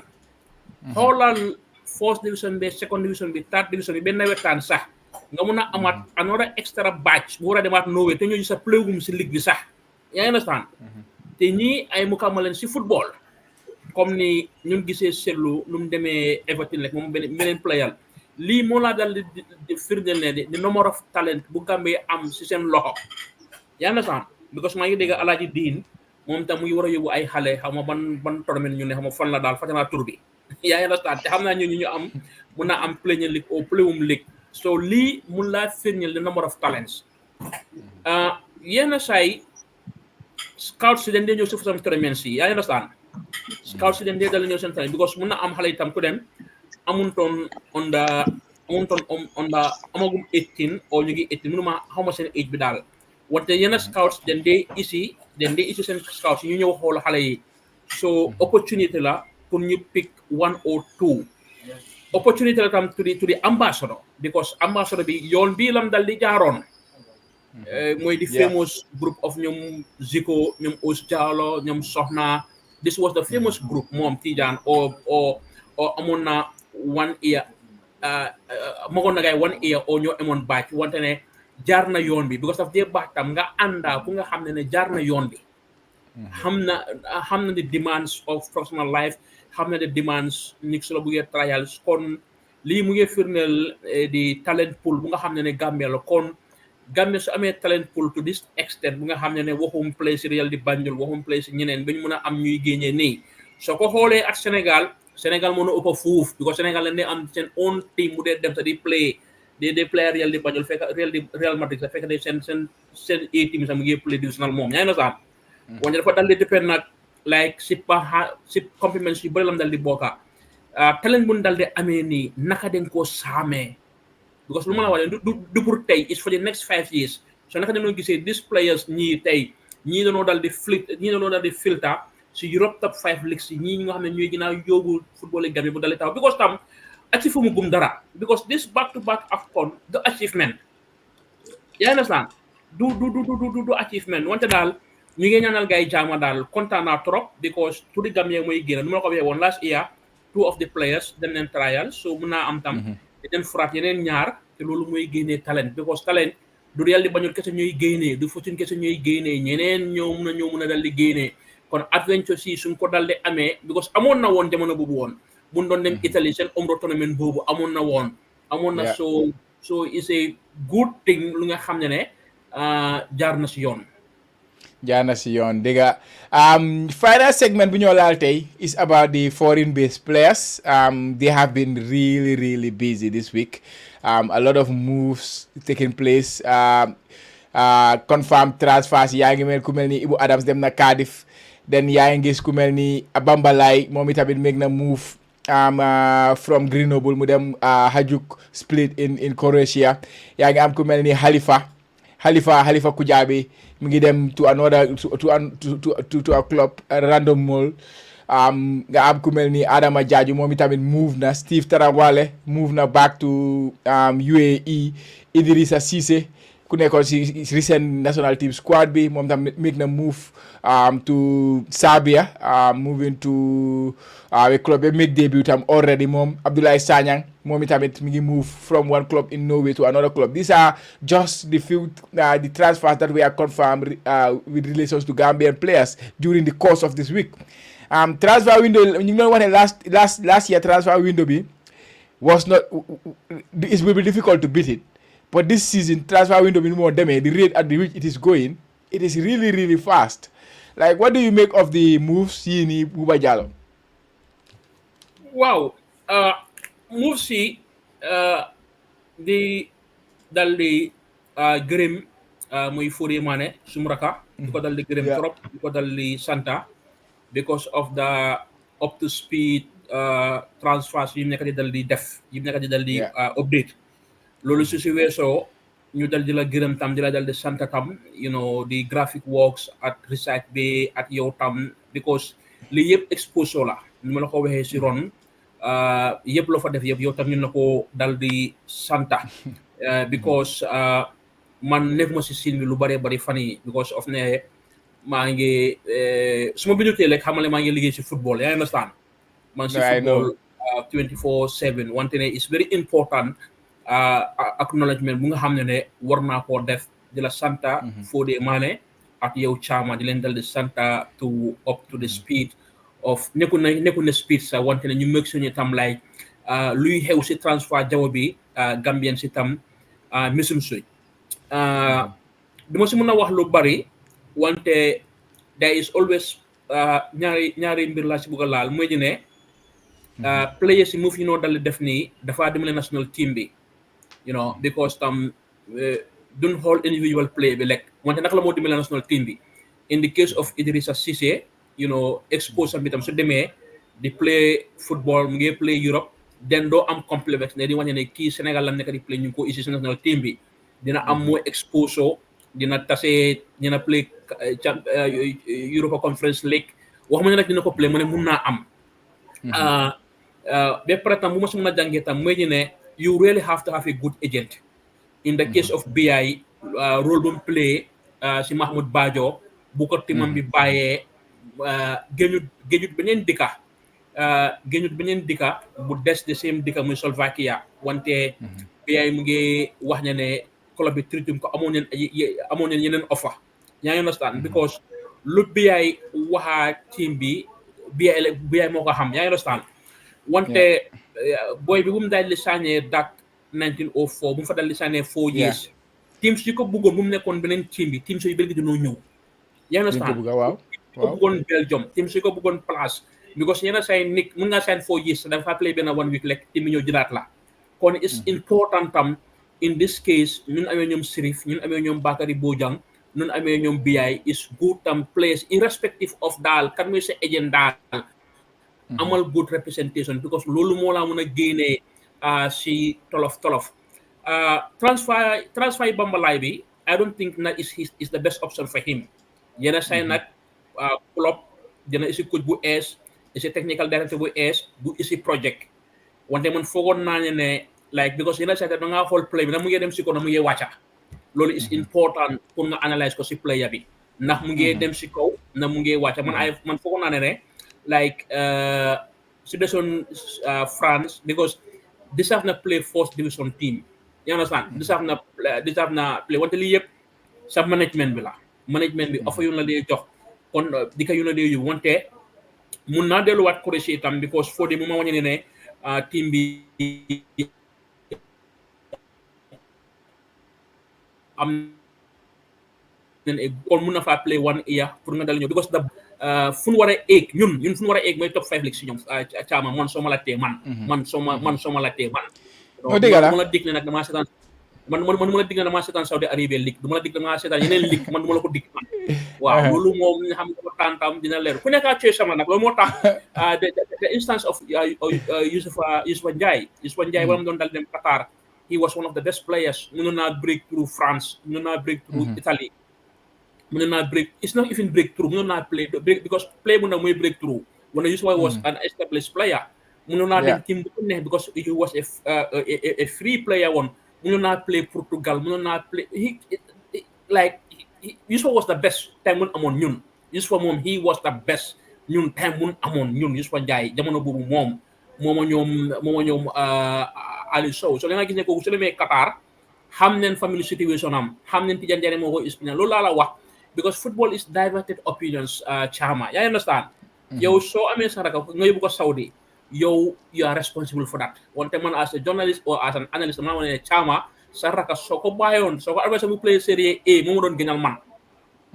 yaa understand so that is the loolu mooy lifin bi daal lu ma mën a wax daal like gars ñeen am good agents you know ba pare tam the bar is top 5 league you know ba ñu ma nag because man nu ma criticize ñu ne waa la moo tax su play dee jaaree Kosovo o la moo tax ñu dee jaaree Estonia this league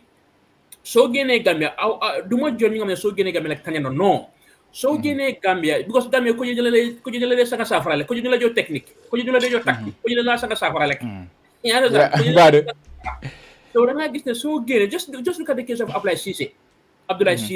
yaa ngi sax yow nga génn sa first 6 minutes nga am goal Europa League nga am goal Europa Conference League loolu nekk na bi comme ni ko ne yow sa play foofu la am de wante yaa ngi am good start yaa ngi understand yaa ngi am good start ñoom James Gomez wala gaa doon ñëw di drop in form noonu la gaa dal li meloon so foog xale ñu génn irrespective of fan la gaay dem yaa ngi understand irrespective of fan la gaay dem foog ñu génn because ko ñu si gamee ni you know credit to them suma xarit leen wante foog gaay génna exposure ñu dem so d'après tam transfer bi tam naka dañ ko xoolee pour ñu bit last year o ñu dañ ko xoolee tam like the number of players yu jógee si league bi you know because dañ ne woon ne league bi is not a professional league bi bla bla bla bla wante man tam dinaa kontaan trop su fekkee ne tam am nañ a junk number of players ñu nga xam ne jógee nañ si league bi yaa understand jóge nañ si first division bi jóge nañ si second division tam ñu itam make that move dina play si nga xam ne ñu ngi play Europe or ñu ngi Europe ñuy move yaa ngi understand xam nga because pour ñu dimbale dëkka ñu am that success bi tam bokk na tam si league players yi tam sum defenders yi sum goalkeepers yi sum strikers yi tam sum midfielders yi tam ñoom tam ñu make that move daal loolu tam su xewee si transfer bi tam dina ma neex trop. I'm not solo. Yeah, definitely. I would like to comment a little bit on the Abdoulaye Bambalay transfer bi. I'm got sometimes I'm ko hodli tam dafa wax lele like yes, mi ngi joge French second division. The expectation is move them up. But sometimes if you don't do that well in that particular season, to be honest, last year, the previous season Bambalay was exceptional for Grenoble. But last season, mom sa admit na ne season am bi baxut. Understand? And then hedna like it will be difficult for mom to take the step up. So man lu ma gis si move bi like there are some complaints there. Maybe should they feel usually Gambians using them Croatia or that side of the world that's the difficult guy. Understand? But he's going to a good club for that league. And then su fekkee dafa dem foofu noonu mu am guarantee of minutes mu play mu mun a revive boppam, then he can always make the step up again. Understand? Sometimes you don't do well, you drop and then you move up again. So it happens in football. So man, I don't just blame the agent is taking him to the league, but also moom tamit lan la nekk di def, because after the previous season bu Bambalai and Buba, right now we should have seen Bambalai having an exceptional season from last season. Last season, Bambalai, you look at his numbers, I think he, like, if you count his goals and his assists for his club, it was 3 or 4 for the whole season. Munda starts as a team. I don't know what was going on. Fogna amona injury tam fogna wante I'm not quite sure. Fogna comme ni doko dom na wone lolu that is a factor. Wante fogna amona injury some part. Do wante doko mëna base, doko mëna defend comme ni lo nek di explain. Wante fogna amona tuti injury fogna.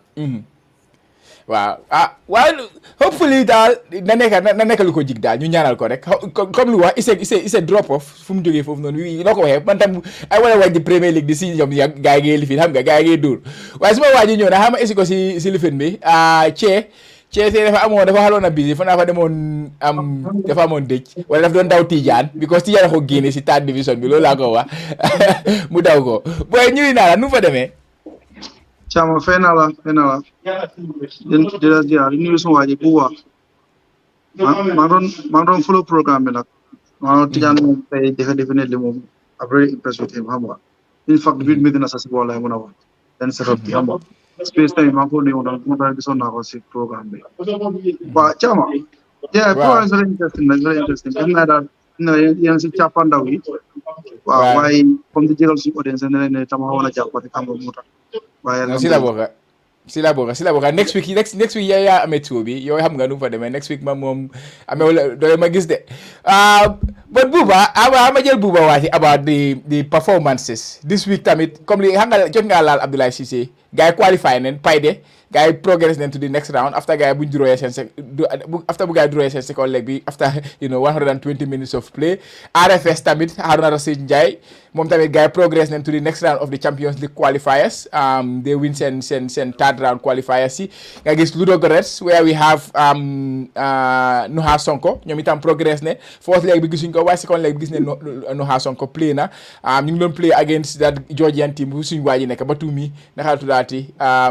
Tambe du nekka unfortunately ñoom gars yi den ñaaxa boobu noonu and then pre-season bi tamit a lot of things are happening ñoom mintee ngi nii gis nañ ko ñëw na suma dëkk bi xam nga maa ngi gis ndóoyi tamit gars yi def very well maa ngi future some of the ndóo sax yu ma future woon comme noo ko waxee nga ne xale yi soo leen daa esi nga si leen si stadium yi ñoom ibi ñoom daxaba ndóoyi noonu xam nga they are doing exceptionally well Jane right now Simeone mu ngi ko over mi ngi def very well si pre-season Atletico Madrid bi all these kids xoolal xale yi nu ngay nekk di développé I'm enjoying the pre-season lu Gambian players nekk di def and also ñu start seen league si what can you tell us about the performance of Gambian players over the course of the week xam naa nag tay nag yaa ngi xelal lifin foofu noonu but what's your thought waaw diga mënuma follow ku ma ko bëgg dal di follow wante gis naa progress si European lifin mu nga xam ne moo dal di jax ni because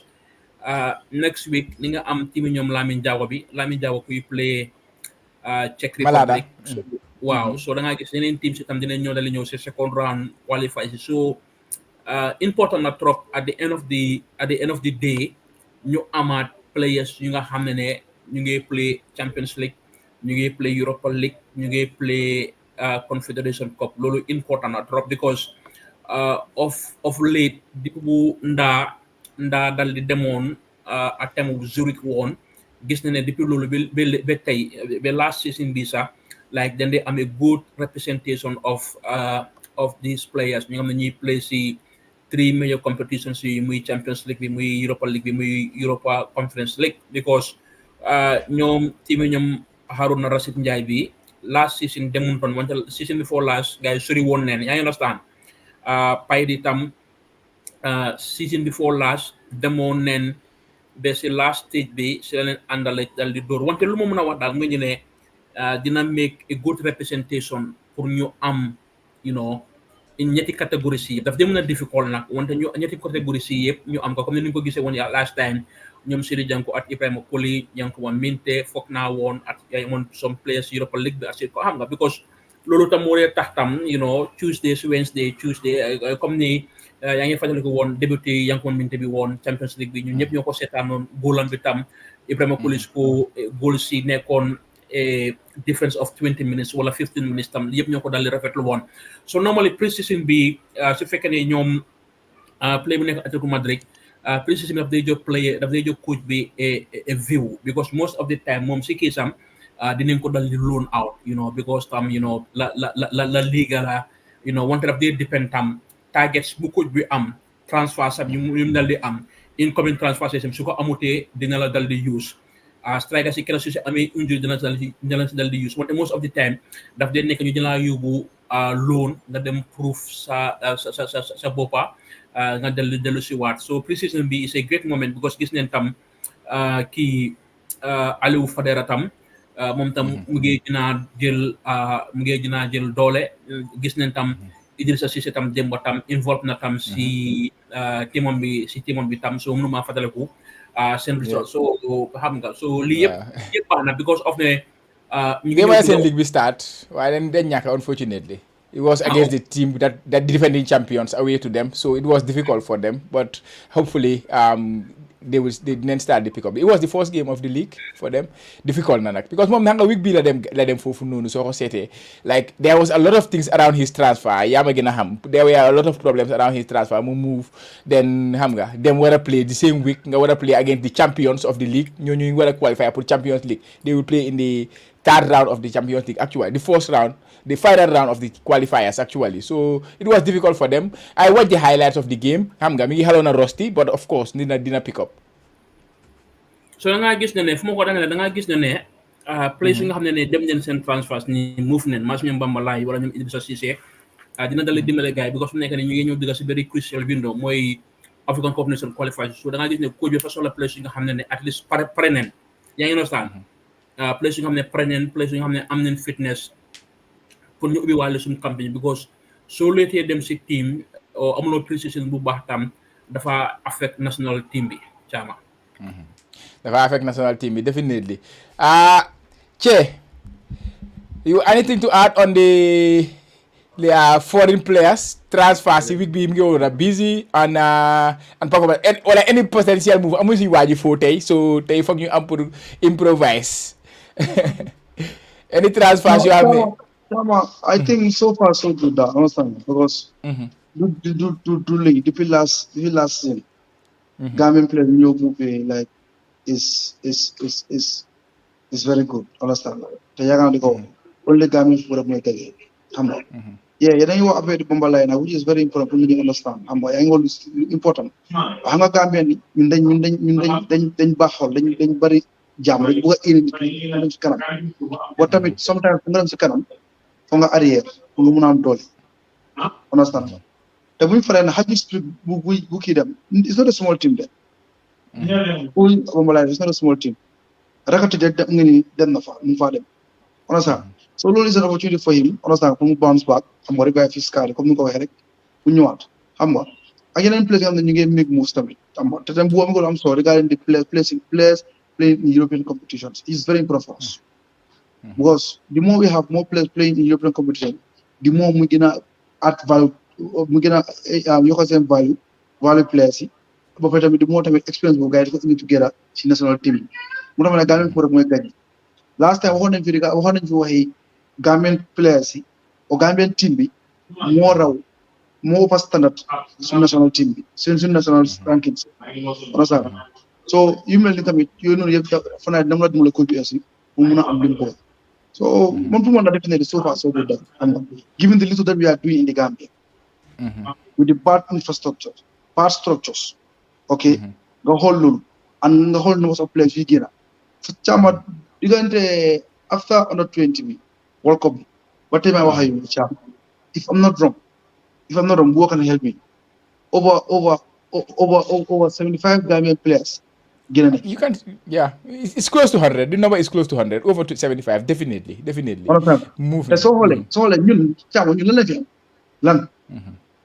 man soo yoree loo xam ne lu mu wax ne Gambie kat am nañ ci structure ne bëggee développé amuñ ko fi amuñ ko fii ba sax mënuñ ko fay am xam nga soo xam nga lii tamit dafa gën a ñaax autorités bi gën a work hard because boy you don't expect this players playing the highest level nga ñu war a ñëw fii dina nga si ay facilities yoo xam ne mooy loolu man dama ko dee wax ne am na yenn Gambian players yoo xam ne dem nañ ba outside ñu ngi struggle pour man war nañoo mën a ñëw sa player si ligue bi benn siin delluwaat waaye soo ko xalaatee tamit caama soo ñëwee nga ne dangaa please waat fii si man fil ngay please xam nga all those things yëpp dafa lay xaw a teeloo xam nga so I think na daal di suñu autorité fii moom they need to work hard and at least improve suñ structures suñ standard waaw no definitely yeah but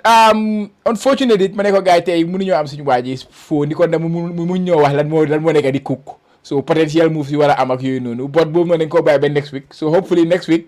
Cee mooy borom mooy toog si hot seat bi next week moom mooy host affaire bi next week so look forward to that one. That will be the better waaye incha allah ma ne ko boobu mooy nekk di better show xam nga man su ma fi nekkee wax bi daf dee bëri xam nga waaye mooy loolu bu waa non xam nga soo nekkul di wax nga nekk di question gars daf dee mën a difit ma ne ko mën ngaa isi sirif sax next week nga isi sirif nga waxtaan ak moom suñu agent bi moo tax ma ko bëgg amal spécial show waaye nañ ko am su ma waaji sirif mi ngi si background bi di déglu bu baax do you have any final thoughts yoo bëgg a share before ñu wrap up for today. waaw ma ne kontaan naa trop because previous weeks yi yëpp nu ma ko na make so kontaan naa trop pour ma ñëw fii next week tam damaa busy because next week la suñu carnival bi so dimanche boobu waaw carnival war nga dégga waaw so dimanche bi ñoo am carnival final bi boobu tam dama busy so da ngaa gis ne kontaan naa trop because of weeks yi yëpp ni ma la ko waxee su ma gisoo rek nga xam ne tam man si beneen football engagement wante ne always dama di bëgg a ñëw si programme bi di dal di jaajëf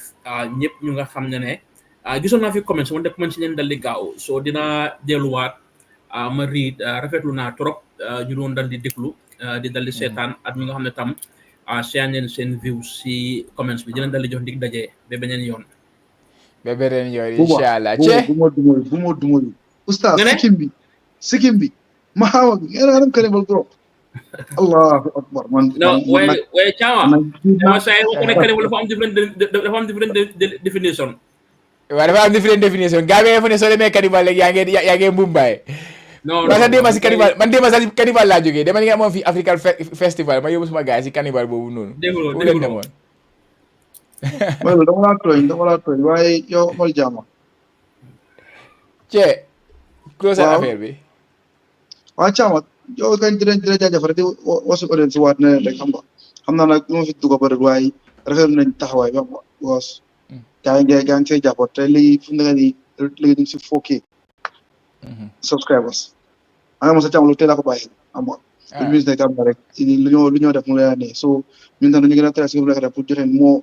of li ngeen nit am nga Chama di la jaajëfal sa liggéey rafet na trop man sa gannaaw waaye suma gaay yéen déggoo neen bi ne leen joxaat moo si biir week bi in the coming weeks but next week ngeen look forward to the Gambia football show xëy na boobu ma jox leen update maa ngi dem si laaj suma boy bi ma ne ko ma ne suma gaay ñu ngi dem si laaj suma boy bi Saturday training la gaay seen training session bi in Tokyo bu damaa dem si laani ko Sunday ma si laani ko match bi ñoom ak Tokyo Vadi so mooy loolu saware yow bi déggoo nañ Cee nekkal si jaama President